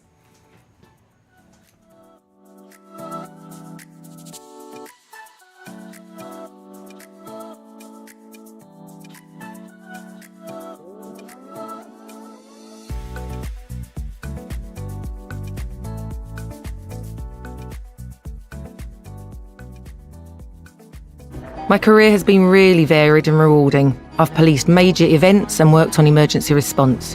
But I'm most proud of what I'm doing now, protecting vulnerable victims and bringing criminals to justice. I've honestly been surprised by how many different roles I've experienced during my training, from response and local policing to protecting victims. I'm learning so much and I'm proud to be keeping communities safe. I can't wait to see where my career takes me next. When that call comes in, you never know what's going to happen, and that can be really challenging.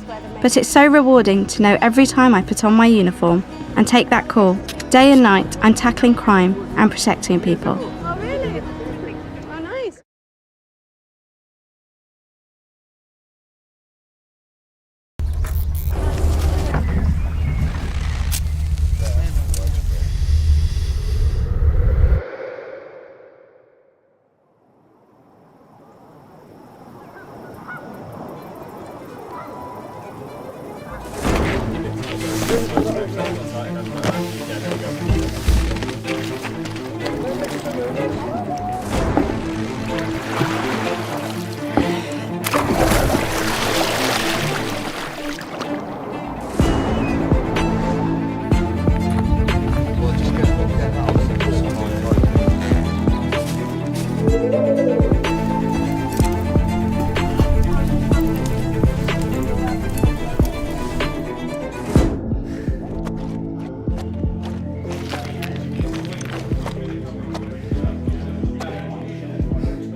to Clearing Live. In the studio now, I'm joined by two representatives from the Royal Air Force.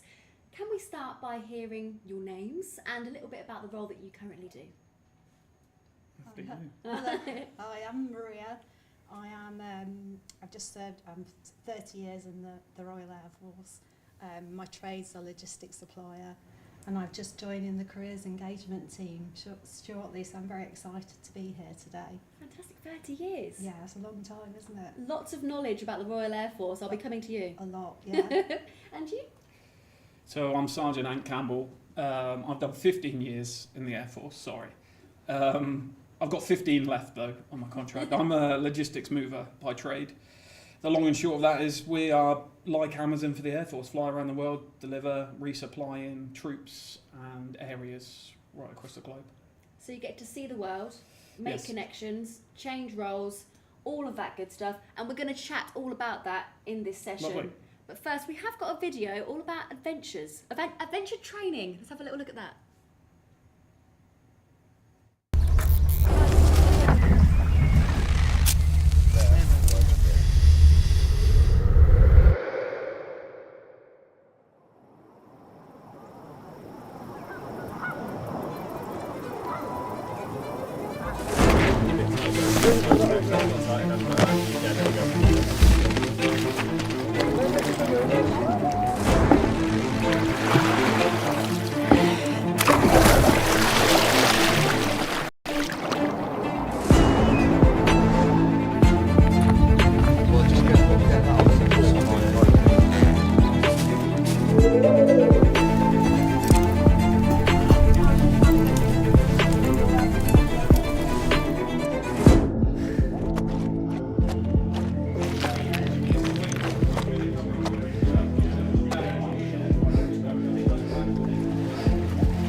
Welcome back. So just a little teaser of the adventure training that the Royal Air Force offers. Tell me, what is the benefit of the adventure training?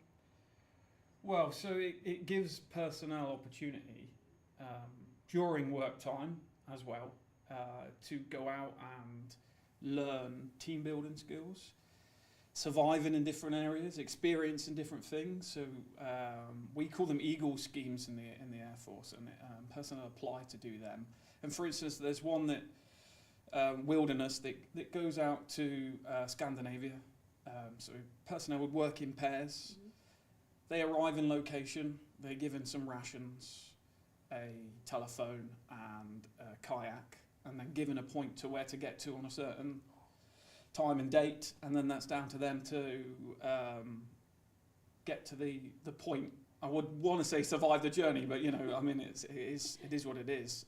But a great opportunity. It's one I've done myself, and it really gets you working with the person you're going with, and just experiencing something that for free that they're not going to do anywhere else. Well, usually that kind of experience you don't experience unless you're a celebrity on a TV show, do you? Well, yeah, exactly. Well, there's no cameras on. Okay. So at least you're not going to have to worry about somebody seeing it the other side. But yeah, I mean, they're being paid to be there. The journey's free for them to do, and an experience that I'll never experience again doing that. It was such a great opportunity. But they're worldwide. The adventurous training is available to all personnel who join the Air Force, and they're regularly advertised with a chain of command. They would push down the emails to try and get their personnel involved so they get the full experience. So it isn't just work. So tell us about your experience then, because I'm intrigued. You got there, you had your rations and your kayak.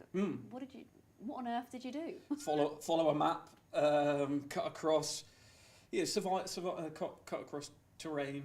Whether that's land and sea, setting up camp under the stars. Just getting there, and the person I went with had never done anything like that before either. So between the pair of us, I hadn't even camped at that point.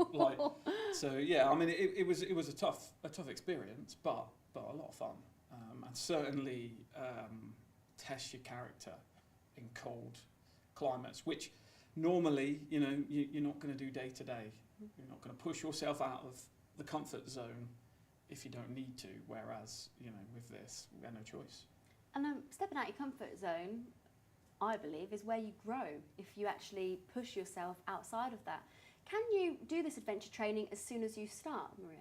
Yeah, you do it as part of your initial training, which gives you a taster into it and learn about yourself. When you're pushed hard, you learn a bit more about yourself and how to work as a team. But also when you get into that first station and your first role, there's adventurous training opportunities there through your physical education flight. There's hill walking, which, you know, is a real favourite for people, getting up on the mountains and really pushing yourself to the limit. I've done quite a few expeditions. I've been lucky enough to go over to the States. We drove across America and did whitewater rafting, which was a fantastic experience, although those waves look a lot bigger when you're actually in them, when you see it, you know, in the movies. Yeah. It's quite, yeah, it was brilliant. I've done all sorts, lots of, I'm qualified mountain leader as well, so I've been able to take groups. So I've progressed from not knowing how to use a compass to then going out on the mountains and learning, and then being able to become qualified myself. So the opportunities there to do all sorts. It's brilliant. Now, I think a lot of people would hear this and be like, oh my goodness, that is what I want to do. I want to go and explore and experience the world. But there are some people who maybe are a bit more timid, insular, who that doesn't appeal to. Do they have to do adventure training, or is it an option? It's certainly training. You're going to have to take part, but it's more of an option once you get into your real job and the real Air Force as you're away from training. It is encouraged, and you might not like the idea of it, but you find that you get yourself involved, and then you think, actually, that was good. I actually did enjoy it, and get yourself out your comfort zone and do something different. Yeah, sometimes it can be a lack of confidence, can't it? Until you've done something, and then you think, oh, actually, I can do anything, can't I? I mean, the stuff I've done, and I thought, I'm not sure, and then you actually get out there and you come back and it's a 10. It's like jumping off the high diving board, isn't it? When you're at the top and your knees are shaking and you're not sure, and then you jump off it, and that feeling of exhilaration when you've actually done the jump. So you can take part, even if you're not sure, just take part and you'll love it. You touched on encouragement, and something that I know is encouraged within the Royal Air Force is sport, isn't it? If you've got a little interest, you can go and do it, or if you are an athlete, there are funding and things available. What can you tell us about that? So it's all sport in the Air Force is, you know, down to grassroots. You can get involved on a unit team, and then progress on to, you know, interstation, and progress up through. You can do international teams, and there's even, you know, we've got sportsmen that are at Olympic level as well. So and it's really encouraged and fostered within the Air Force, and there is sponsorship available if you are an elite athlete. We have centres of excellence throughout the Air Force where you can really, you know, get that support and coaching that you require. Mm-hmm.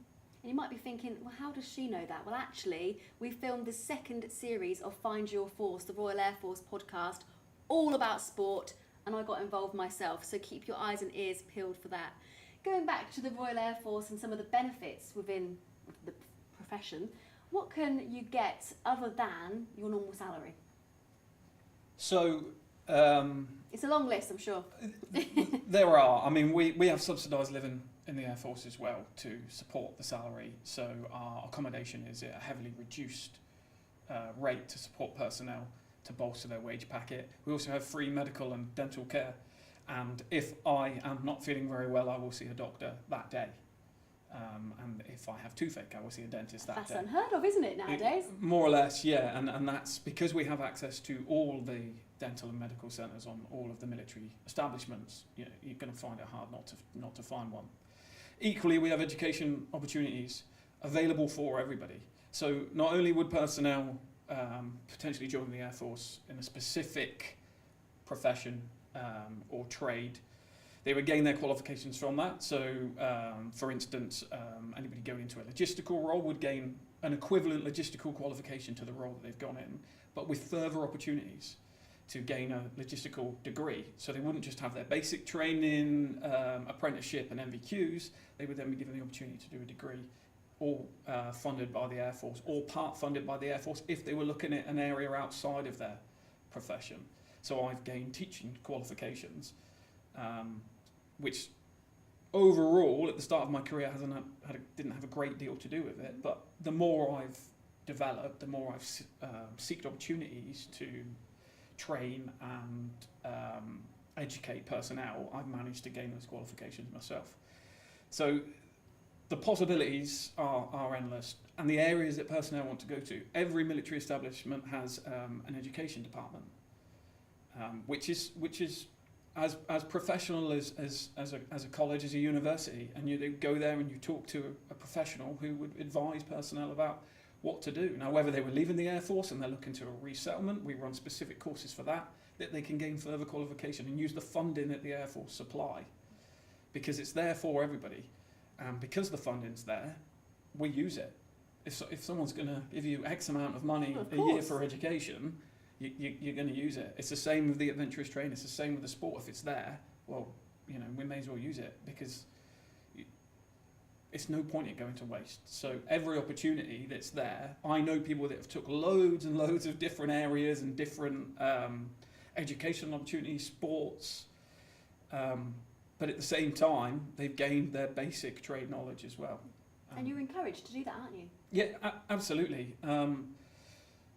Nobody wants personnel to come into the Air Force and just to be, sat at a desk and maybe not fulfilling what they envision the Air Force to be. So everybody's encouraged to do something. So we have sports afternoons, like I said. So there's not much going on, this afternoon. Let's go out and play six-a-side or some basketball or softball or something like that, just to encourage that team building. Or can I go and study for a little bit of my degree? Yeah, of course you can, because we can work around bits like that. So, and then when we fly to locations on exercise or operations, we're still encouraged to do those things when we're there as well, because again, you don't want to be sat in your bunk all day. You want to be out doing other bits and pieces as well. So it is really, really pushed and encouraged for personnel for self-development. Yeah, that's the key there. Self-development, growing within yourself, trying new things, isn't it? Yeah. If you want to actually see more about what life is like, we have got a video from RAF Lossiemouth, the base. So let's have a little look at that.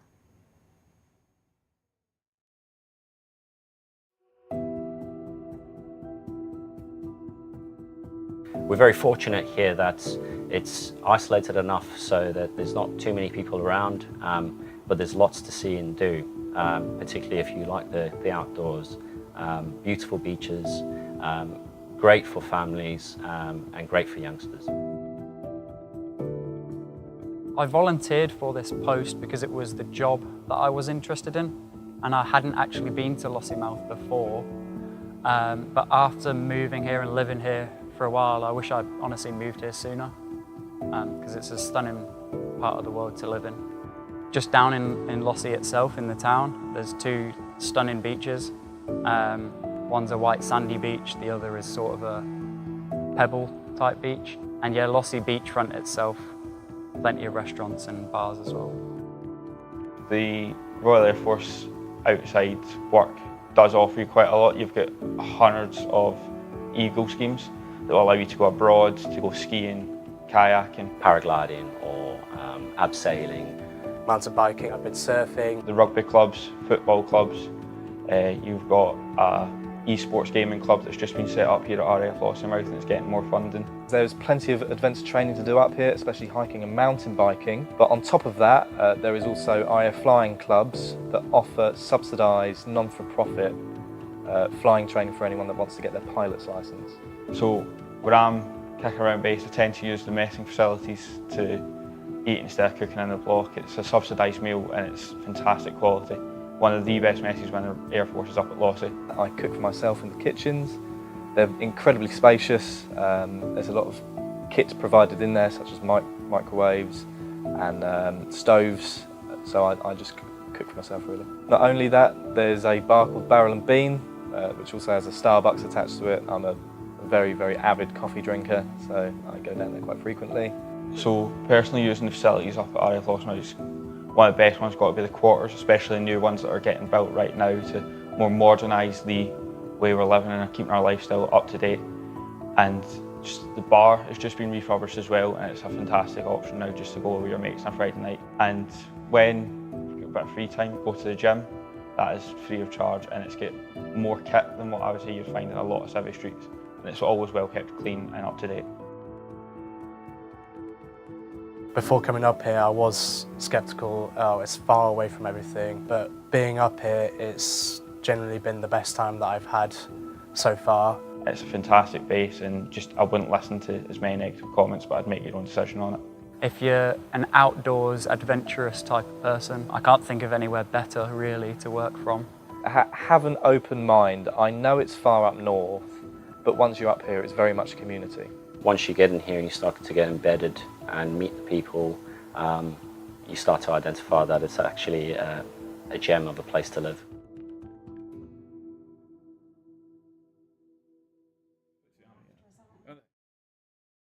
Welcome back. We hope you enjoyed that little clip there about what life is like at a base. Talk to me about all the roles, or just a general overview of some of the roles at the Royal Air Force. There's so many. So there's 60 roles in total across the RAF, and they range across such a what you'd not expect. So you know, we see the pilot, and obviously we've got that, but that's just a tiny percentage of the roles that we do have in the Air Force. We've got, you know, engineering, a multitude of different specialities within the engineering, catering and hospitality with chefs and stewards and air stewards. We've got the logistics side of the team, so you've got your suppliers, you've got your movers and drivers, etc. under that one. You've got your medical branches and specialisations, so that's ranging from nurses to operating department practitioners. And yeah, there's just so many. I could go on, photographers, air crew. So it sounds as though basically any role that you can think of, the Royal Air Force 99.9% chance actually offers that role. Yeah, it's like it's everything that we need to sustain our role. Yeah. So and that's that, you know, a whole shooting match to support the aircraft really. You know, you've people that need to do the admin, you've got people that need to do the logistics. You've got the medical people to look after the staff that are in the Air Force. It's just a whole village community that's required to support it, and all those jobs in between that help that.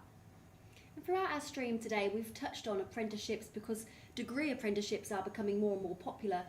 What can you tell us about apprenticeships on offer at the Royal Air Force? So we offer apprenticeships for personnel who are school leavers from 16 upwards to, as long as their application's in before 48 years of age for full-time regular.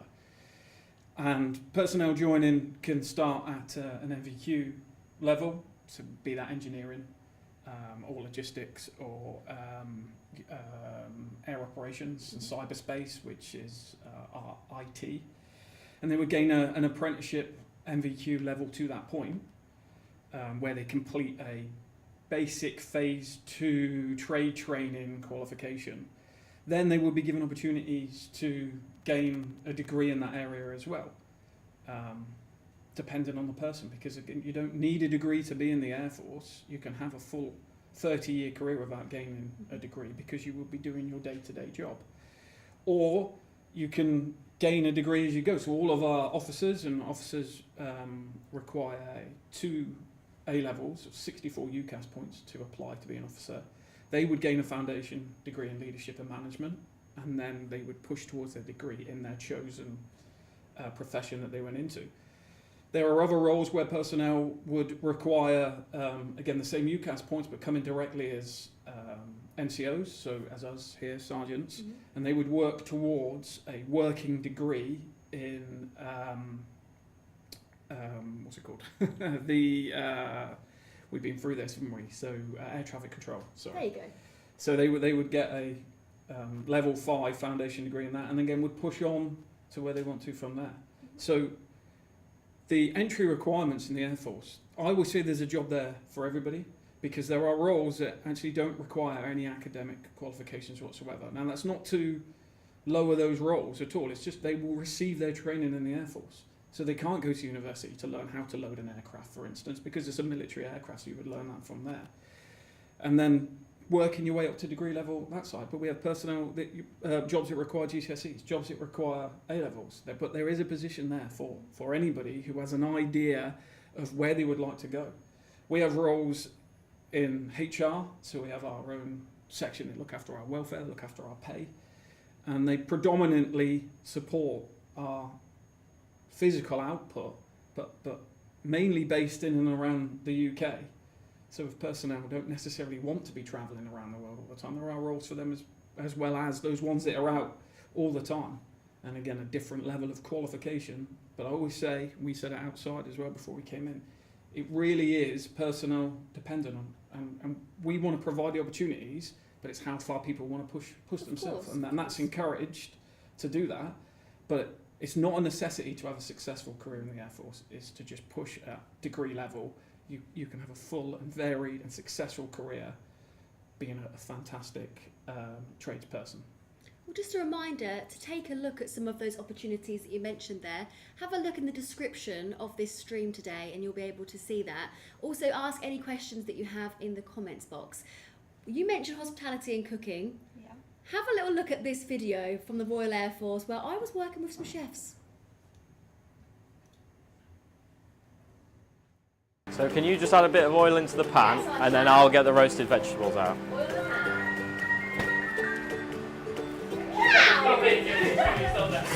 Well, I'm doing the naan bread. Oh, not naan bread, sorry, flatbreads. Oh my goodness! Here we go. Fine. Tasty. I feel like I'm making a meal out of this deck. Did you get the joke? Yes, I got it. Why didn't you laugh? Taste test. There you go. There you go. What is it that you do? So, if you couldn't tell already, I'm a chef. Deck. Yeah. Got the beans. I know. I just realised. They're already in.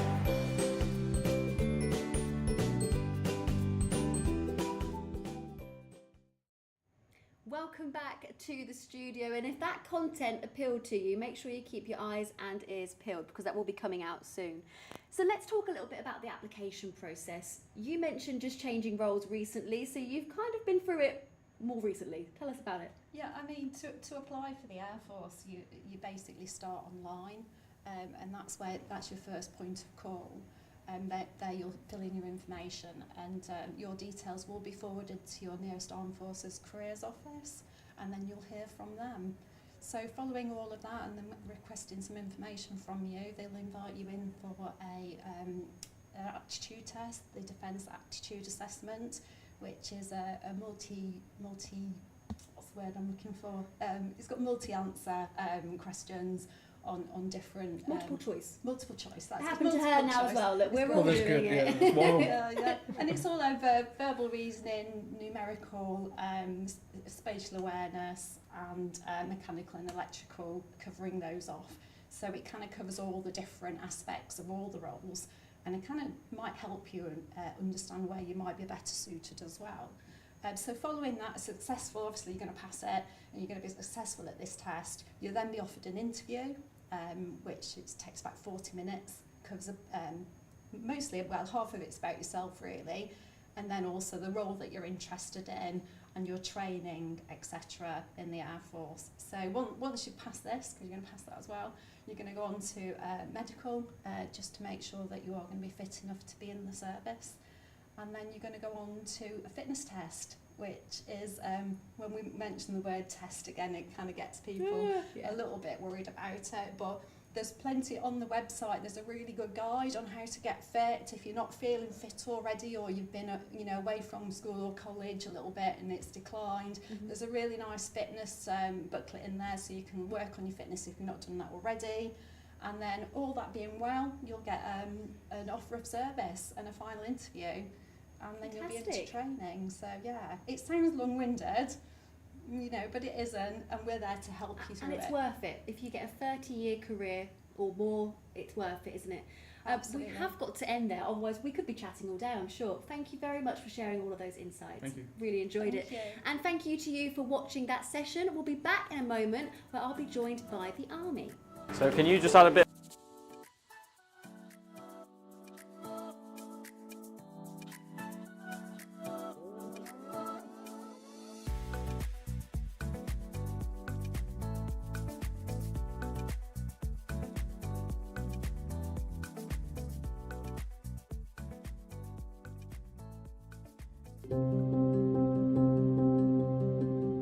So a day in the life for me as a weapons technician is I normally come up and I'll be going up to my management to see what jobs they've got on for us, loading a lot of fuel tanks, loading all the weapon systems, and occasionally doing stuff with the crew escape systems. My name is Greg, I'm a weapons technician at RAF Lossiemouth. I found out about my weapons technician role when I first went into the recruitment office and I sat down for my initial interview.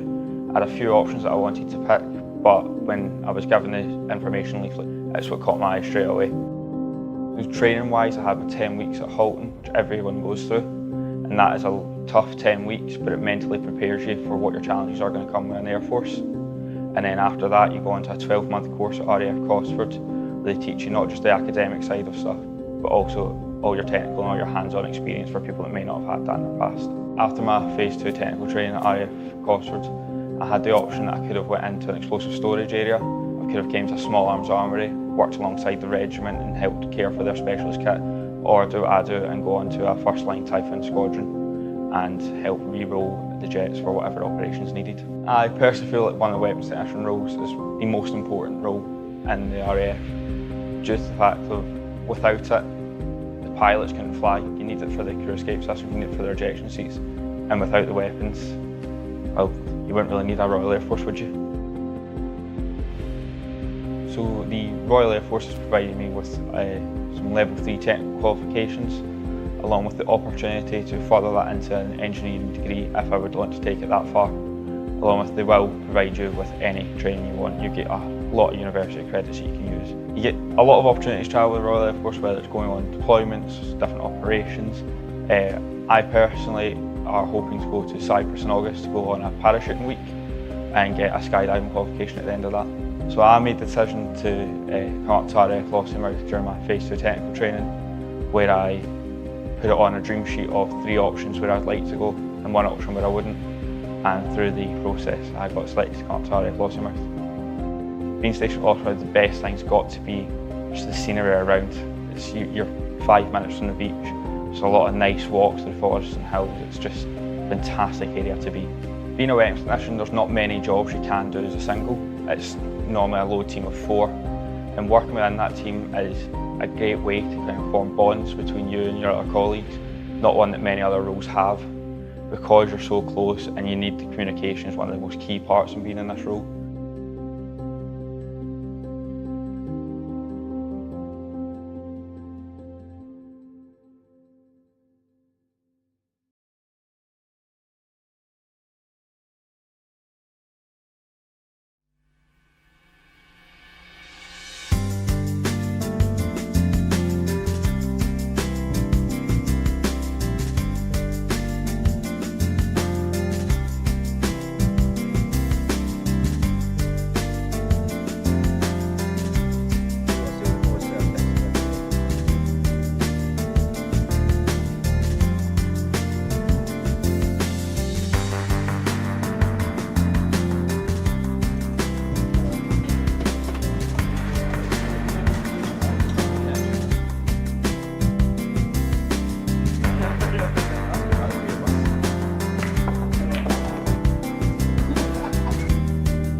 to Clearing Live, your one-stop shop for your new career.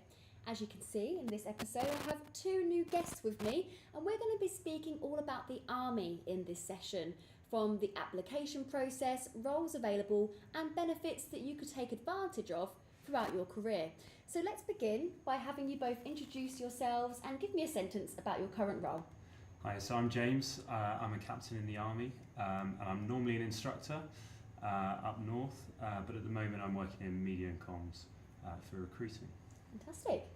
Hi, I'm Jo. I'm part of recruiting group. There's a team of us nationwide. We work alongside our colleagues in the Army to attract new people and help them through their journey to join. So even in those two sentences, I've heard a few different roles. So there are so many things available for people to do within the Army, isn't there? Can you give us a brief overview? Yeah, 100%. There's very much something for everyone, and that kind of ranges from everything from infanteering, which is like your classic soldier kind of doing soldiering business that people might think about, to medical roles, whether it could be what we call a combat medical technician, to military working dog handlers. So there's a real variety, to engineers, to mechanics, and loads more, logisticians. There's very much something for everyone. So whatever your kind of interests are, where they lie, you can definitely find a place for you in the Army. We could be here all day discussing all the different roles, but luckily we have got a short video that summarises it quite nicely. Check this out.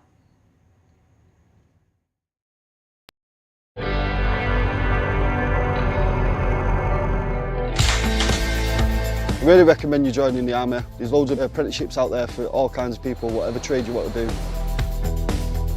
I really enjoy being in the Army. I get to do a lot of different things.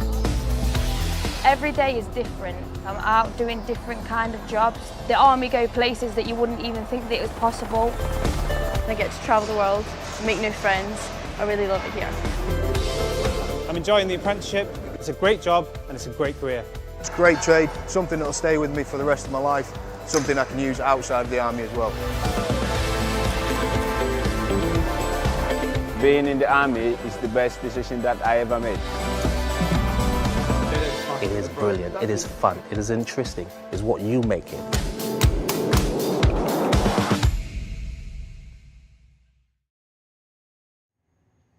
Welcome back to the studio. Hopefully that's given you a little bit to think about.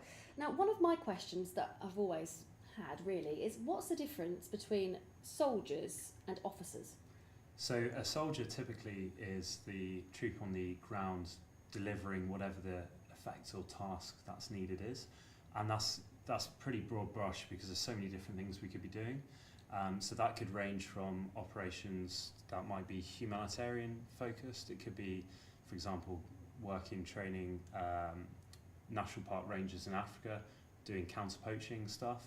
It could be training Ukrainians in the UK. It could literally be whether you're a medic doing medically focused stuff, or even more recently Operation Rescript, which was helping out during the pandemic in the UK. It could literally be handing out COVID tests and helping the COVID facilities. So it's the kind of person on the ground delivering whatever task or effect is needed, really.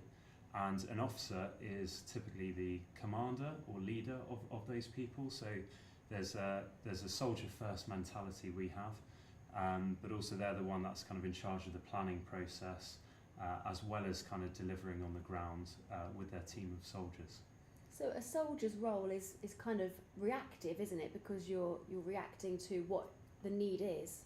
Yeah, it can be, and also, like I said, with the kind of planning from the officer in charge, it can very much be a role where they're fully supported in what they're doing, they know what they're doing, and they've got a good team behind them as well. Something I've really enjoyed during my time, having a kind of tight-knit unit, working on a range of different tasks really, which has been really, really good fun. And can you develop from soldier to officer? Yeah, absolutely. So one big thing when I was at Sandhurst, which is the officer kind of training establishment, so every officer in the British Army goes through Sandhurst, and in every single training platoon when I was actually there were guys and girls who were soldiers previously, and they kind of expressed an interest in wanting to become an officer. They'd gone through the officer selection and they were there, and that kind of added another real good element to it. So you're not kind of sidelined to going one way forever. You do always have that option if you're a person who's gone in as a soldier. and you can still have that opportunity available to you later on, which is great. Joe, talk to us a little bit about some of the benefits of working within the army. Obviously, you get your salary, you get to maybe travel and make those close-knit friendship groups that you mentioned. What other benefits are there? There's a lot of benefits that are available within the army. Going back to sort of talking about progression and everything like that, I think we're very keen to focus on the army higher education pathway. The decision not to go to university, which I know is what this is all about, it doesn't mean that you can't go on and secure the same qualifications. With the officer route, you will be enrolled on a bachelor's degree, that your training at Sandhurst actually contributes towards this, and that's within learning leadership and strategic studies. Okay, so that's something, and you'll end up with your bachelor's degree. There's other opportunities to gain qualifications. A very popular one within the army is nursing. You'll get the same training as your civilian counterparts. The big difference is that you will get your university fully funded, you'll get your accommodation fully funded, and you'll get a full-time salary, so you'll be street lengths ahead of all your friends when you're down at the student union. So other soldiering roles, they offer degrees as well. We've got radiographer, we've got biomedical scientist, and environmental health technician, which sound very niche, but they're open to a lot of people. It just depends, sort of different soldier roles require different qualifications, so it's always good to look at the website and see what those more niche roles would require, but you'll go on and you'll get the training, and again you'll get a degree. Outside of study, benefits include obviously the very competitive salary, but alongside that you've got sort of assistance with the cost of living, there's subsidised accommodation, subsidised food, which in the current cost of living crisis is a massive benefit.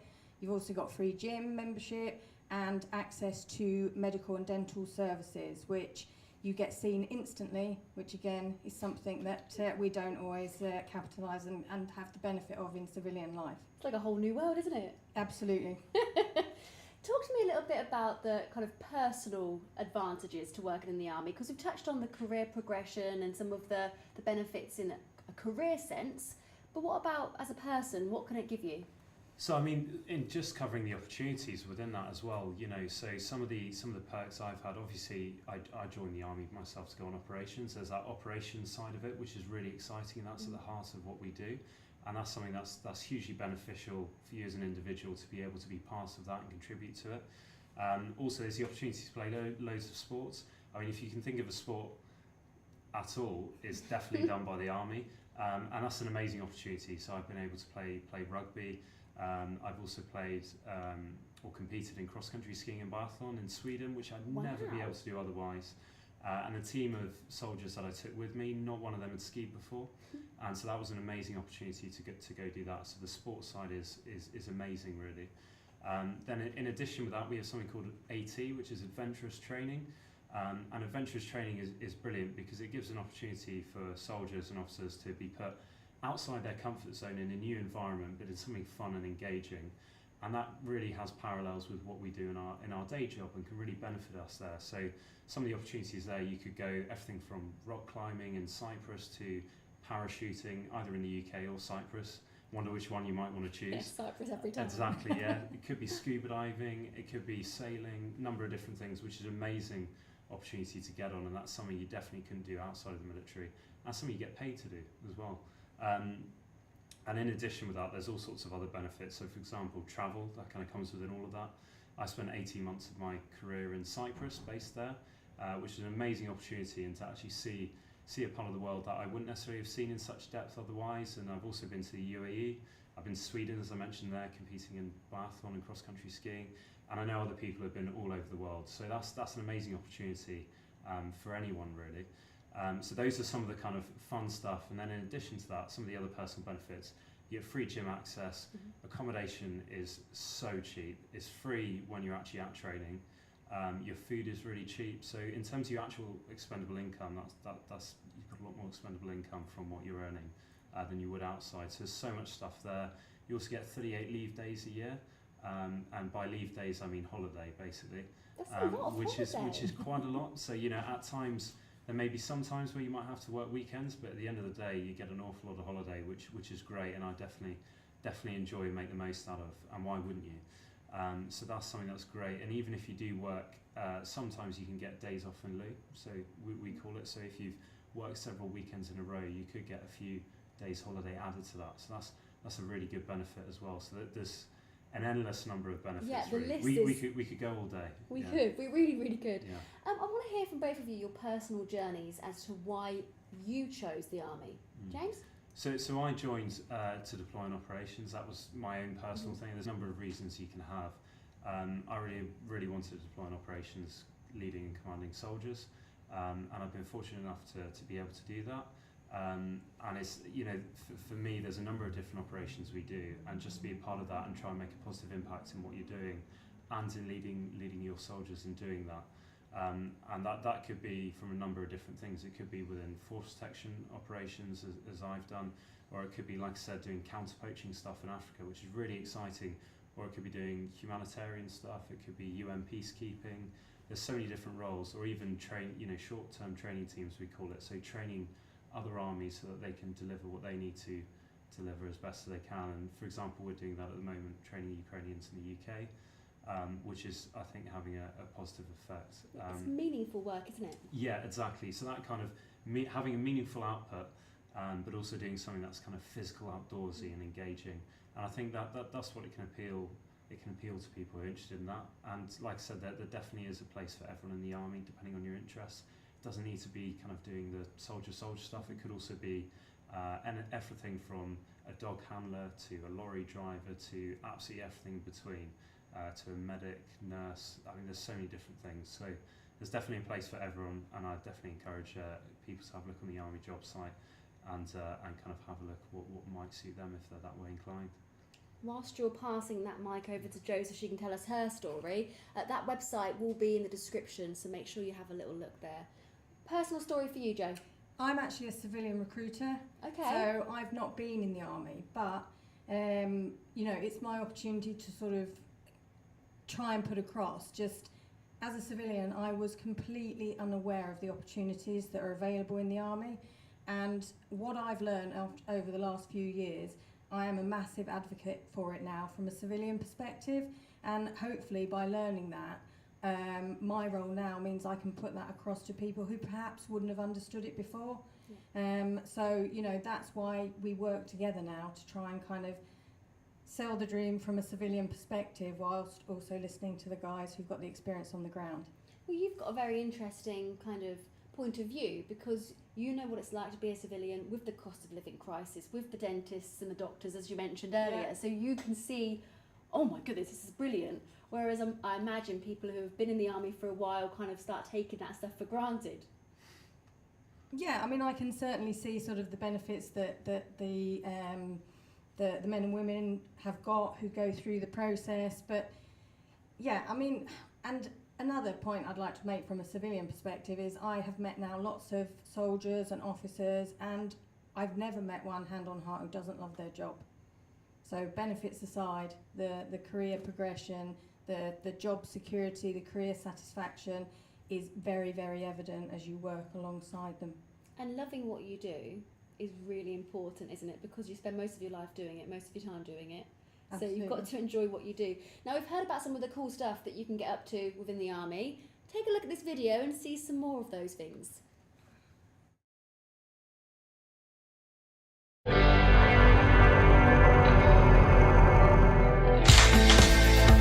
Really recommend you join the army.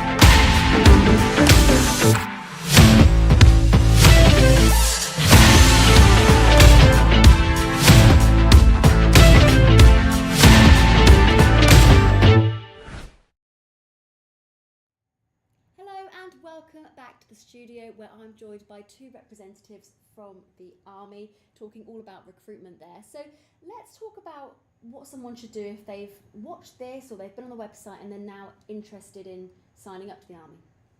Okay, so the best thing to do is apply. If you go on the Army Jobs website, you do need certain criteria for certain roles. So if we touch back on the officer route, 72 UCAS points will get you on your journey, on your application journey, but it's important to stress that as you go through sort of the assessment programme, that they are also looking at your intellect, your personality, and your fitness. I mean, fitness is something obviously I can't kind of give any recommendation on because I'm not qualified in that field, but you know, they're looking for, you know, future leaders. They're looking for the potential to become those future leaders for the British Army. So, you know, your 72 UCAS points will set the journey going for you, but to be an officer and secure a place at Sandhurst, you have to be able to demonstrate those characteristics as well. So when it comes to soldier, different soldiering roles require different qualifications. So again, I'd steer people to the website, which has got all of those listed out. Find a trade that would be of interest to you. The soldiers are our specialists. They're the ones who are doing the apprenticeships. So, you know, have a look at a trade that might interest you, be it vehicle mechanic or whatever, and that will lean on your GCSEs more so than A-levels or equivalents that you've done. So once you put the application in, you've got nothing to lose by putting in an application. That's all I will say. We're not signing you up. Even if you're not sure, absolutely. Just do it and then you can change your mind if you want to. All the initial application is doing is putting you on the radar of the recruiters and the people who have had the experience hands-on. So it will, you know, there are certain eligibility checks that you've got to go through, but once you've got through those and tick those boxes, you'll be put on the radar of the relevant recruitment team, who will then be able to offer you a bespoke sort of recruitment journey. They'll listen to you, they'll sort of give suggestions of roles, because a lot of them don't have civilian titles, so we'll be able to give you a bit of guidance on that side of things. And, you know, we'll then school you through. Obviously, officer roles, they have a more sort of stringent assessment programme, whereas the soldiers, you know, they'll go to assessment centre, secure their role of choice, hopefully, and then go to their phase 1 training to learn their soldiering skills, and then they'll go out to phase 2 to learn their trade. With officer, obviously, if you get through, you go to the Royal Military Academy at Sandhurst, 44 weeks down there, at which point you'll then commission as an officer. So yeah, that would be my advice. Put in that application, follow us on social media, because, you know, if you follow the Army, follow Royal Military Academy Sandhurst, they will advertise things, they'll give information, and that will also set you in good stead to be sort of in the know as you go through the journey. And I think you've got some more recommendations. I think the one thing I'd add to that as well, once you've got your application in, that then frees you up to go on visits, which is really important. A bit like, you know, if you're going to a college or if you're going to wherever, you might want to go and visit that place first to get a really good insight. And that just allows you, once you've applied, there's no commitment once you've applied. It just gives you the opportunity to actually go on visits, which is, and it was invaluable for me, and I think it's for many people joining, because like I said, there's a place for everyone in the Army. Once you've applied, you can then think, okay, right, where do I want to go? Where's most interesting? And you can actually have the chance to go firsthand, visit these units and see what they do, and also ask all the questions you kind of want to ask before joining. And there definitely isn't a stupid question, believe me. And you can kind of do all of that before you actually start to really give you a bit of direction. And I think making the most of that would definitely be important. With those days, can you take parents and carers along with you? Because earlier on, at the start of this stream, we spoke about sometimes your parents might put a certain pressure on you, or can they come along? To the careers offices, absolutely welcome. You know, it gives us a chance. It's good to speak to sort of parents and guardians. To, like I say, as a civilian parent, I had no idea. So if I'd had the opportunity to have that questions and answers session, it kind of relays the common kind of opinion of what the Army's all about. They only see the soldier and that's it. But, you know, when you get the opportunity to the more organised events, more often than not, it will state, you know, one parent or guardian we actively encourage people to come with, but obviously with numbers sometimes it has to be one. But, you know, absolutely, parents and guardians are more than welcome. I think, sorry, just to add to that as well, once you're kind of there, and also once you start training, once you actually kind of work out what field you want to go into, there's also opportunities where there is engagement with kind of parents and families. You're not kind of, it's very much not, you're sending someone off to the army and you're not going to see them in, you know, it's very different from that. We've talked about the 38 leave days or days holiday you get a year, but also, you know, you do get weekends, you do get, you've still got your mobile phone. It's very easy to keep in touch with people back home, which I found personally. And also from a training establishment's perspective, when I've worked as an instructor, there's also engagement that we have with parents to effectively make sure that, you know, if they have any queries or questions, they do have someone to go to for that, which I think is really key as well. So you're not kind of going off for wherever, you actually get more days holiday than someone in civilian work life. So yeah, there is that kind of benefit to it. I know there's so many roles available, and this question might be a difficult one to answer because of that, but what kind of personality traits or values should someone have if they want to join the army? So I think the first one, so we do actually have a set of values that I'll go into in a sec, but I think the key thing really is teamwork. So, you know, whatever we do, we work as a team, and we could work as lots of different teams all working together or within one team, but you have to have teamwork, and that's something that I've really enjoyed in my time, working with a diverse group of people with their own kind of talents and expertise from all over the UK and even wider, you know, much wider than the UK, all over the world at times. And that's something I've really enjoyed, and you kind of get that new network of friends really from that as well, which is really nice, and that kind of has stuck with me ever since I first joined really. So everything's kind of centered around teamwork, but we do also cover our army values, which is courage, discipline, leadership, integrity, and selfless commitment. So there is also the kind of and respect for others as well. Let me not forget that. So there are also a set of army values that we kind of align ourselves to, but it's all kind of centered around teamwork really. And we've touched on this Sandhurst place, the 44 weeks for the training. What does that actually, what happens when you're there? What kind of training do you do? So when you're at Sandhurst, it's kind of, so it's over a year effectively, a bit like a school year, so 3 terms, and you get kind of leave periods within that. And it's very much a training culture with the army. So if you arrive as prepared as you can be, and we'll give you advice for that as well throughout your kind of application process, and we'll take you through the kind of initial basic, you know, it could be just living outside sort of skills, all the way from there, basic soldiering, and then the kind of leadership aspects, your command aspects, and effectively how to be an officer. And it, you know, it's very much a training, you know, we will train you. You know, we're not asking for army officers. Well, we're not asking for army officers or soldiers to turn up on the first day, you know, expecting to know everything. You know, it's very much a kind of training culture, and that's something that I'm quite passionate about, having been, you know, an instructor, and something that I think is really good. So that's something that I hope should kind of ease some nerves if anyone is, you know, thinking of that question at all before starting. Yeah. If you're watching this and you've got any questions, do type away in the chat or the comments. We're more than happy to answer those questions for you. That's what today is all about.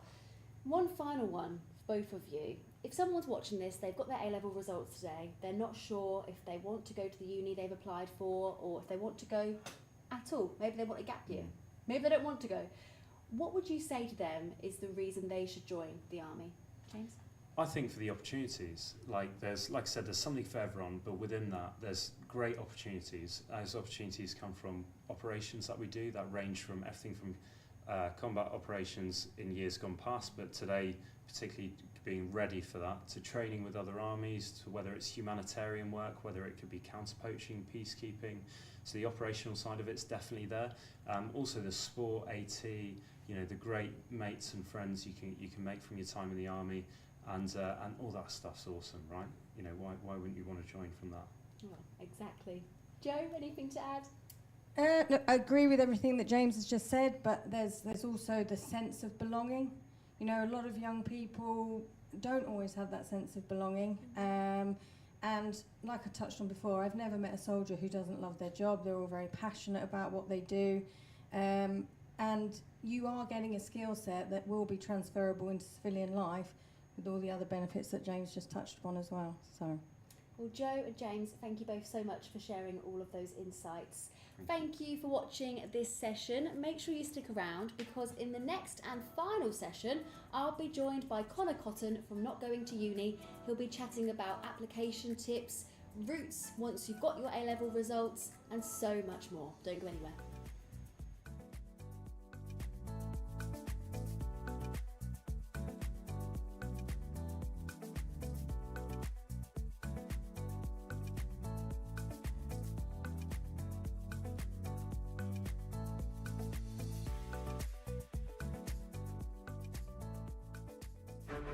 When you think of the army, what comes to mind?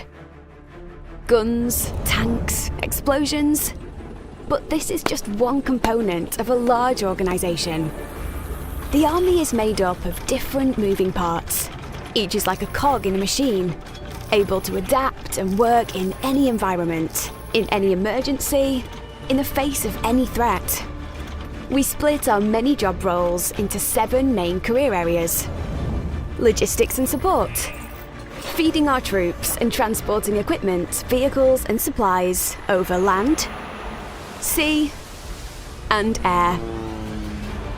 Engineering, mapping, designing and constructing buildings, repairing vehicles, equipment and aircraft. Intelligence and communications, setting up communication networks, intercepting messages, analysing intelligence.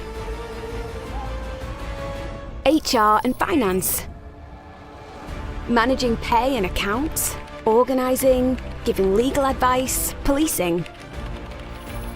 Medical, taking care of the health of our workforce, both people and animals. Music, playing for ceremonial duties, and also in ensembles and bands. And finally, combat, including our aircraft, artillery, armoured vehicles and infantry. Whether on a battlefield, on a peacekeeping mission, or responding to a natural disaster, all the different parts of the army move together to ensure the army can work anywhere. A job in the army is a job that makes a difference.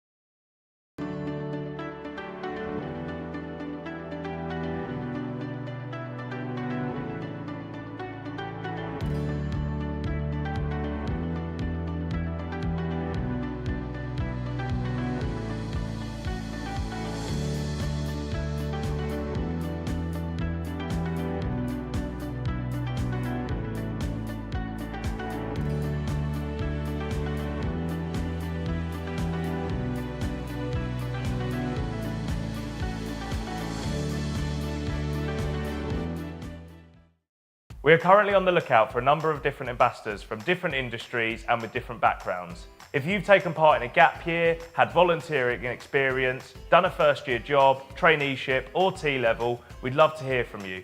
Get in touch via ambassadors@notgoingtouni.co.uk to find out more about our ambassador programme and how you can help inspire the next generation.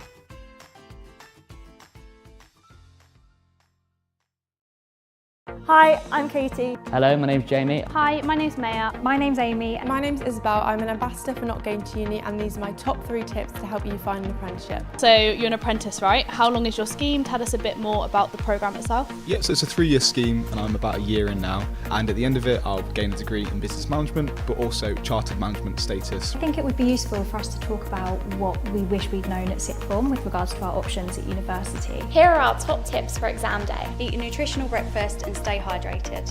Pack your bag, plan your outfit and plan your journey the night before. I wish I had known that other people were feeling the same way as I was, because we just didn't talk about it. For more information, check out notgoingtouni.co.uk or check out our social media.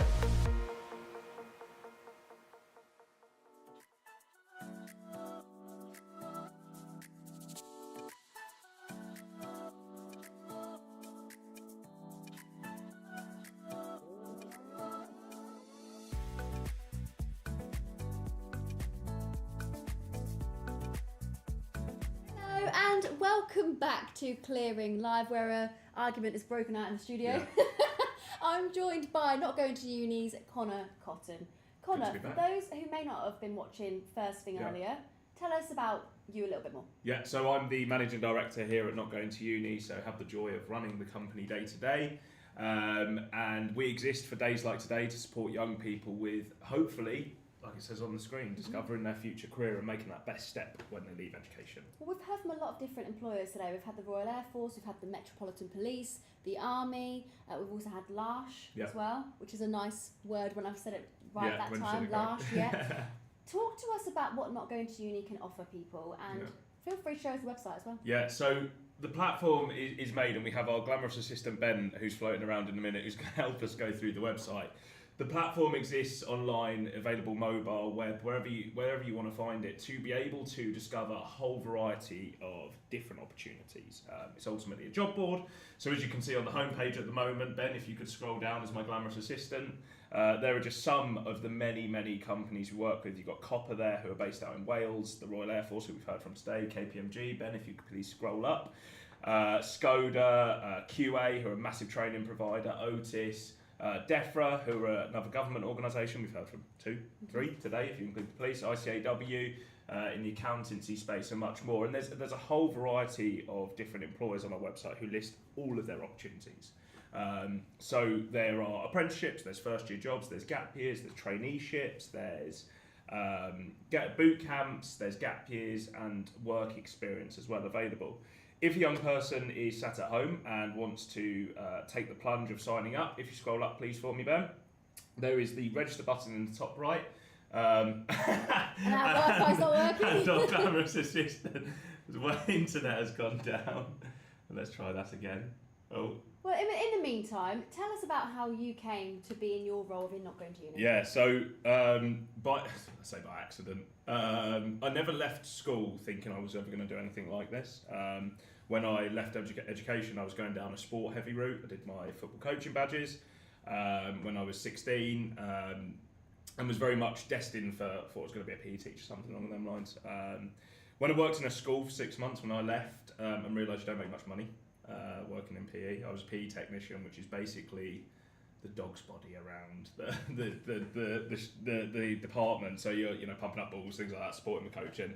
And I realised that I was actually quite money motivated, and where I wasn't making much money and wanted to make much more, I went on a website called Not Going to Uni, which my head of SICF had told me about when I left school.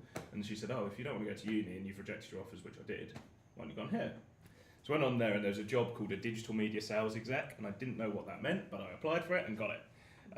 And then I went into the big bad world of sales, which everyone told me not to, but it was the best thing I ever did. And it was money driven. It was money driven, made good commission, and realised I wasn't a bad salesperson. So that worked really well in my favour. I worked my way up and got this bug for being around business and running a business and things like this, and that's what I wanted to do. And someone said to me, why don't you go and work in a startup? So I left Not Going to Uni, went and worked at a startup for a couple of years, and that's where I really think I basically did a business degree without going to university, working at a startup. And then the opportunity arose to come back here and started as commercial director, but with the view to becoming MD and taking over the business and leading it for its next phase of growth, and that's where we are today. So it still feels a bit weird at times, even though I've done it now for such a long time. It's the best job in the world and the worst job in the world in terms of, it is super stressful, and running a business is really hard, but super rewarding as well. And watching my staff flourish and watching us grow and watching the impact we have on young people is absolutely incredible, and something that makes me really, really happy. So it sounds as though the money motivation is still there, it's in your core, but actually helping people, seeing people develop and knowing that you're actually having an impact on that. Yeah, that motivates you now, doesn't it? Yeah, I mean, I didn't have a clue what I was doing. Like I said, I wanted to go down the sport route, definitely didn't. And when I think back through my whole educational journey, I had so many different career paths I wanted to do at different points. The university courses I applied for were completely different to, me going down a sport route, for example. There was linked with events and things like this, and live music events management, things like that. I went for a stage where I wanted to be a pilot, which is interesting now, the work we do with the RAF. I've mentioned obviously wanting to be a teacher. Honestly, I could sit here all day. I never really knew. So I know what it's like. That's the most important thing. I know what it's like to, one, reject your uni offers, and people, that's a big deal, and two, know what it's like to genuinely not have a clue what you're doing, and that's why we are such an important resource for young people. And also, just want to say to people, it's okay if you don't know what you're doing at the moment. 100%. This is why you have to explore different options. Yeah. So, we have a question. Do you want to answer the question, or do you want to do this? Let's answer the question. You're the boss. Okay, what is the question, please, in my ear? I want to be a politician. I want to be a politician. Can you help? And that is from JJ Boom, is it? Doom. JJ Doom. I think the best thing to do, we actually work with a number of the government departments. So I mentioned one was DEFRA. In terms of the pathway to become a politician, there's no traditional apprenticeship to do that, as far as I'm aware. Tyler, Google it, put it in the chat. But it might be worth exploring one of those Department for Education, all these different government departments we work with. Have a look at some of those apprenticeship schemes. Get your foot in the door in a government organisation, and maybe then explore the routes. I know there's a number of politicians who've gone into it with no background. There's ex-teachers, things like this. So it's worth doing your research, because I know there's a lot of even like rags to riches stories of people that have had no involvement in politics and have ended up with a seat at the table. So it's worth doing some more research. But like I said, in terms of what we do, we've got a lot of government-related departments on the Not Going to Uni website they can apply for. And like I said, that ranges from DEFRA, which is agriculture, things like that, right through to what you've heard today, the armed forces. And apprenticeships, as we've heard today, are growing and are becoming more and more popular. So you never know. There may be one. Exactly. So we're back up and running. We've clicked on register. Yep. What next? So what they'll need to do is input all of their details, so the things to expect: your name, your address, your email, etc. We won't go through it right now. The big thing to click as well is the box at the bottom, which means that recruiters and Not Going to Uni can reach out to you any one time with opportunities, which is amazing because they'll keep you in the loop, because that will be based on what you fill in. Ben, don't do this. But when you go through to the next page, you'll be able to fill in your interests, what you're looking for in terms of, you might be interested in accounting and finance, etc. You may not know, you might put all of them, because you want to be kept in the loop of everything, and then that button and those interests that you select will mean that we'll be able to keep you in the loop of opportunities. And then, Ben, if you go back to the website as well. I want to say that's brilliant as well, because you may find a role, start doing it, and actually another one might pop in your inbox that you think, actually, no, I want to try that now. And it's really hard to just apply for one job now and just, put it sounds really bad, but put your eggs in one basket, I think, because, be incredibly transparent, it is super competitive now, because it's becoming, like you said, more popular, the route of not going to university. So as that becomes more popular, you're going to have more people applying for roles. So it's about, like we said in the first section, keeping your options open, exploring lots of different opportunities, and applying for loads of different roles. And the other really interesting thing, there might be someone watching this today who's not actually at that stage to apply. They might be in year 10, they might be in year 11, year 12, whatever stage they are. What they can also do, Ben, if you go onto the providers tab for me, that's his blogs. Thank you. Come on, assistant, what are you doing? If you scroll down for me. So if you... Warnock Bros, that's exciting. Cool, isn't it? Yeah. Do you want to apply? Click HSBC for me, Ben. So this is a prime example. When you go onto a company's profile and you click on their opportunities, if you do some discovery this way, you'll see that there's some live roles to apply for, but also, most importantly, you've got this. So you've got two things. Firstly is this, a pop-up that will get you to be kept in the loop with notifications. But secondly, Ben, if you scroll down a little bit more, you have registered your interest on a lot of our company's profiles, which means that if you're not ready yet to apply, like I said, you can register your interest with the relevant companies, join their talent pool, things like this, and you'll be kept in the loop. So when you are at the right stage of applying, that notification will be in your inbox. And you're going to have the advantage over other people because you've got the heads up. You've registered your interest. I mean, HBC is a great example. You've got work experience there as well. And what you could do is apply to do the work experience at year 10 or year 12, whenever you do it.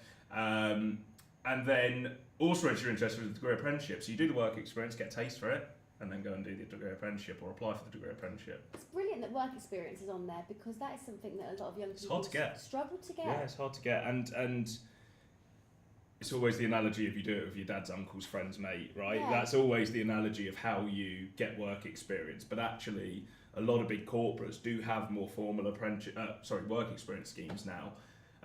So we're really big believers in saying to these really large organisations, actually you should launch a formal programme and accept applications for it for the main year 10, year 12 cohorts, or for during the summer holidays like we're in at the moment. Well, I mean, it helps people as well to understand the application process before they're doing it Yeah. for real. I remember when I was at school, work experience wasn't something that we'd done. My sister in a previous generation, she went and done it.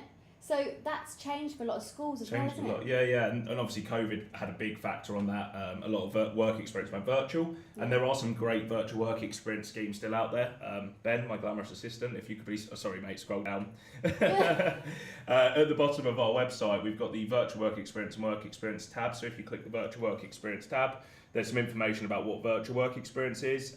2 organisations, if you scroll down a bit more, Ben, who actually have a number of different schemes as well available. So these are really good because you can add these to your CV throughout the year or over your summer holidays, so that it makes you stand out. And that's one of the most important bits of advice, right, is if it is very competitive to get apprenticeships, things like this, how are you going to stand out? And opportunities like this are great to do that. With virtual work experience, I know it might sound silly because it's work experience, but do you have to pay for that? Because it is someone kind of offering you a service. Yeah. No, most of them are free as far as I'm aware. It's still the same scenario. They're funded by the employers who put money behind them to host them and run them and things like this. So most of the ones you'll see via these organisations and a lot more will be free opportunities for young people.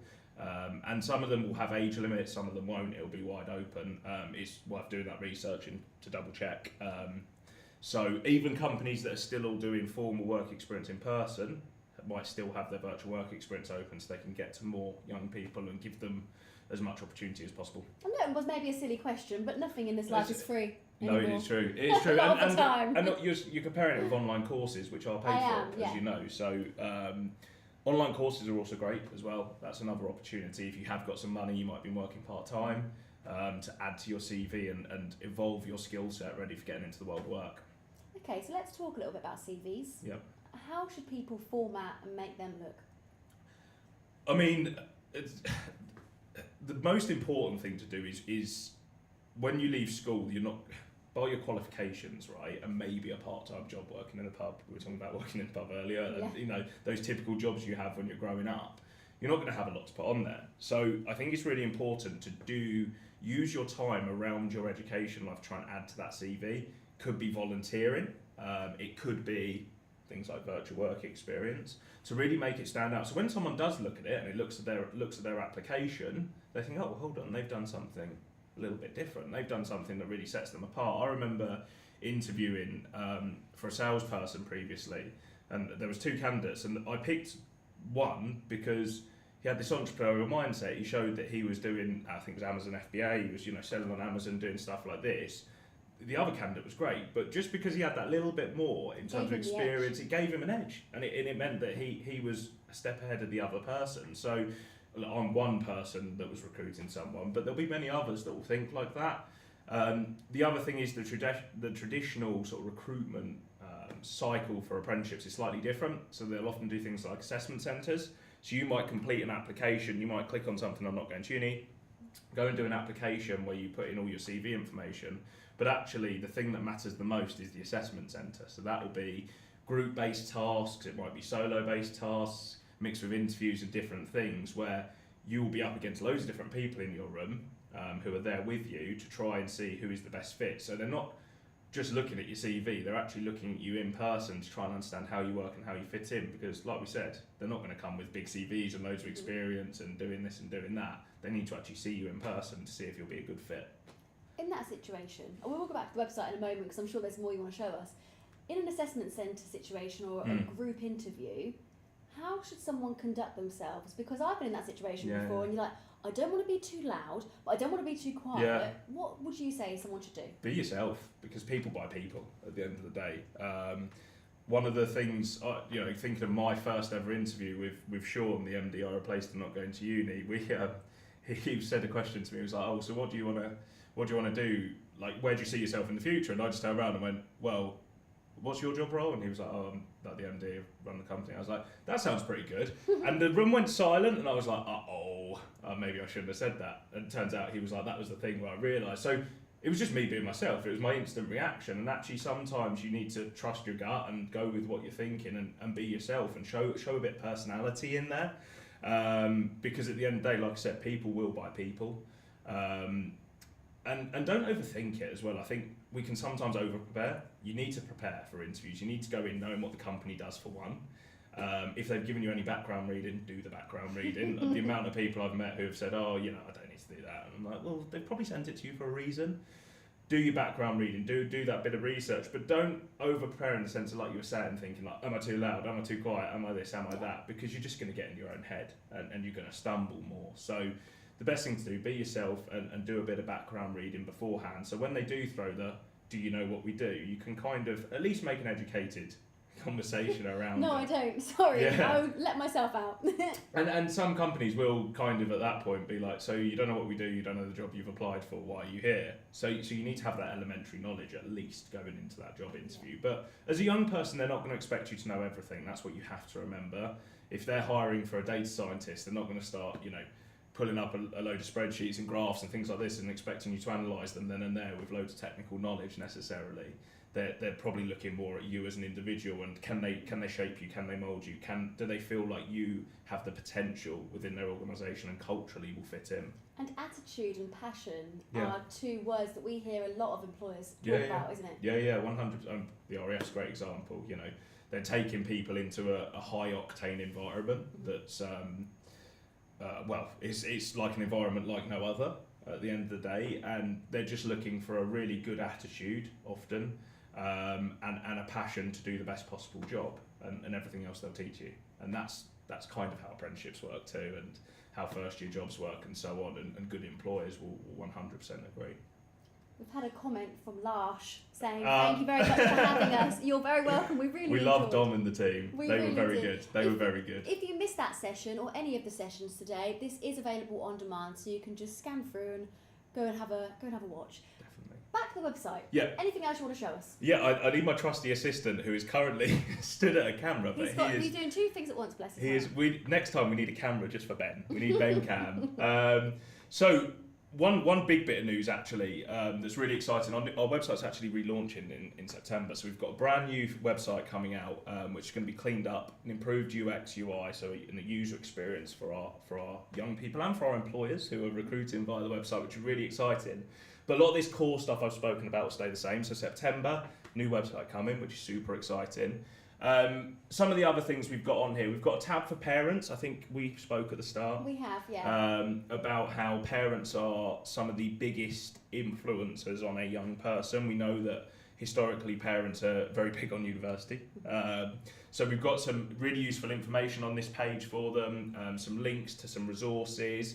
Our partners, Deloitte, sponsor this page, and they're really big on engaging parents and educating parents. And if you scroll back up to the top, Ben, for me, we've also got our blogs and case studies. So our case studies is a mixture of video content, written content, audio content, with apprentices talking about their jobs and what they do.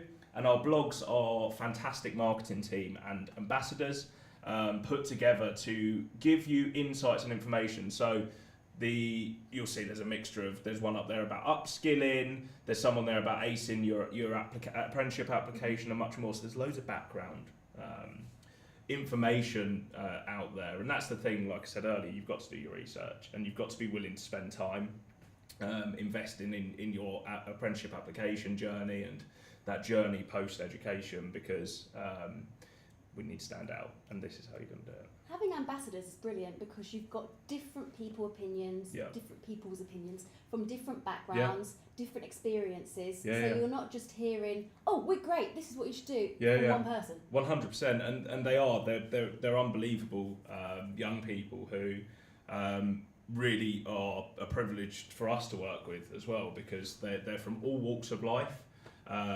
They do a really crazy variety of roles. We actually hired one of our ambassadors, Jamie.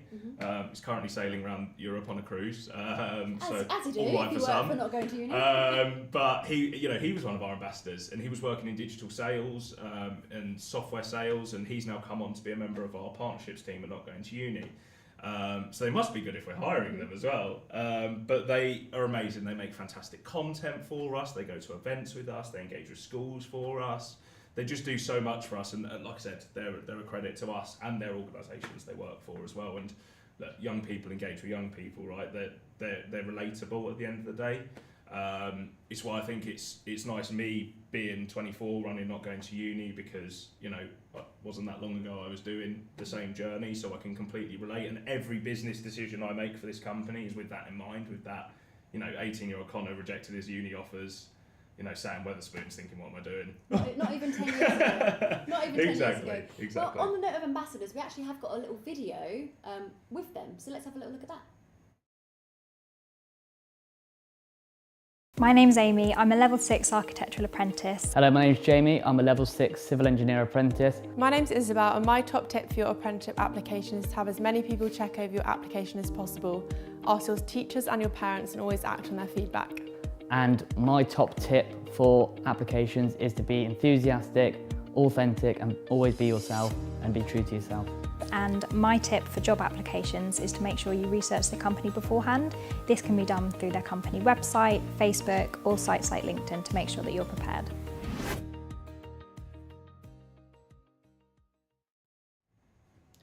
There we go. So we've spoken about the not going to uni ambassadors. We're back here with Connor. What about people who want to take a gap year? Yeah. Talk to me about that a little bit more. So the annoying thing is at the moment, a lot of the opportunities for sort of September, October, November starts all this summer have obviously been and gone now.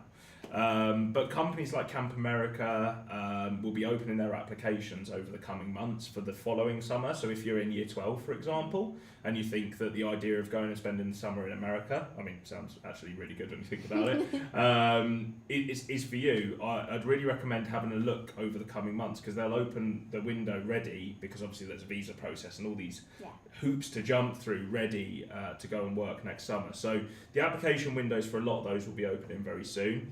We spoke, I think we touched on it in our first session, gap years can be here, there and everywhere. They could even be in the UK.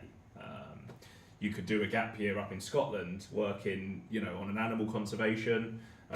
You could do a gap year at somewhere like Camp America working with students, and so much more as well. So they're really good, I think, if you're unsure, but you want to get some lived experience when you leave the educational environment when you're 18. Because it's something to add to your CV.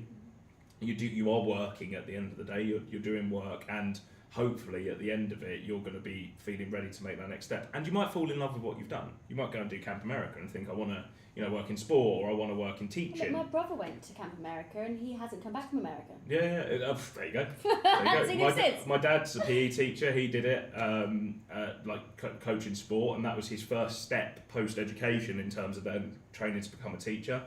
And working in the PE environment. I know actually a number of people in the armed forces have done it as a bit of, they get the bug for travelling, and then the armed forces gives them the ability to travel, so it goes hand in hand. So I would really recommend them. I think they're amazing. It's one regret I have, is that I didn't do one actually. It's also not it's not a time just for yourself to go and experience things and have a jolly. You can actually earn qualifications, you like can earn Lars qualifications. earlier. Yeah, you can earn qualifications. You can, you get paid some of them, and so much more. And I think experience is so important. We're so used to living everything for our phones and stuff like that now, and actually lived experience is super important. And you need to just enjoy those moments, and that's the sort of scenarios gap years where you can just enjoy what you're doing at the time. I was going to ask you, do you think apprenticeships are good? I think I know that you do. Oh, but right. Why do you like them? I just think it's a bit of a no-brainer. Like, if you say to someone, I'll pay for your degree and I'll pay you 20 grand and you're 18, sounds pretty good. Mm-hmm. Do you know what I mean? Like, when you actually sit there and you just strip it back to its infancy, and it is very good. It's an attractive offer. I don't think uni is bad. I think there's this misconception. I did a news interview yesterday for Talk TV, and they packaged me up as the anti-university guy, and he hates university. And I was like, well, I was sat here in the University of Kent. We work with KTV, fantastic part of the student union here. And one, I'm sat in a university working with a university, and two, actually, there are a number of career pathways where university is 100% needed. And two, there are still going to be young people who will go to university. Because that's what they want to do. And the experience. I can't guarantee you that going and becoming a banking apprentice at Barclays is going to mean that you can have the student lifestyle in halls and things like this, because you won't. It's not the same. You'll have a social life, but it'll be very different. So there's still a place for university, but apprenticeships, when you strip it back, they're a bit of a no-brainer. You're getting a free qualification, sometimes a very expensive degree one, plus a very nice salary, and hopefully getting ahead of your peers that are studying at university. We are running a little bit short on time, but I would like you to plug your personal podcast that you have, because people might watch this and think, actually, I want to do what Connor's doing. I want to be a business owner. Yeah, so the Scaling Strategy, where I've interviewed Tyler, who's in the booth. I've interviewed Laura, who's also my business partner, so I've also got a business called Leveling Up Group that I founded with her, and Laura is my right hand. She's wicked. And another fantastic person for people to learn from, so engage with her as well. Across all my socials as well, I post about what I'm doing, running Not Going to Uni, from LinkedIn to Instagram to Twitter. And I also run a vlog called CC Fortnightly, which Tyler, again, in the booth, edits.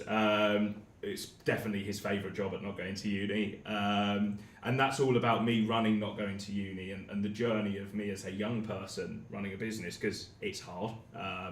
There's some days it's great, some days it's not so great, but actually I want to make it accessible to young people to see what it's like, and hopefully get inspiration from me as well.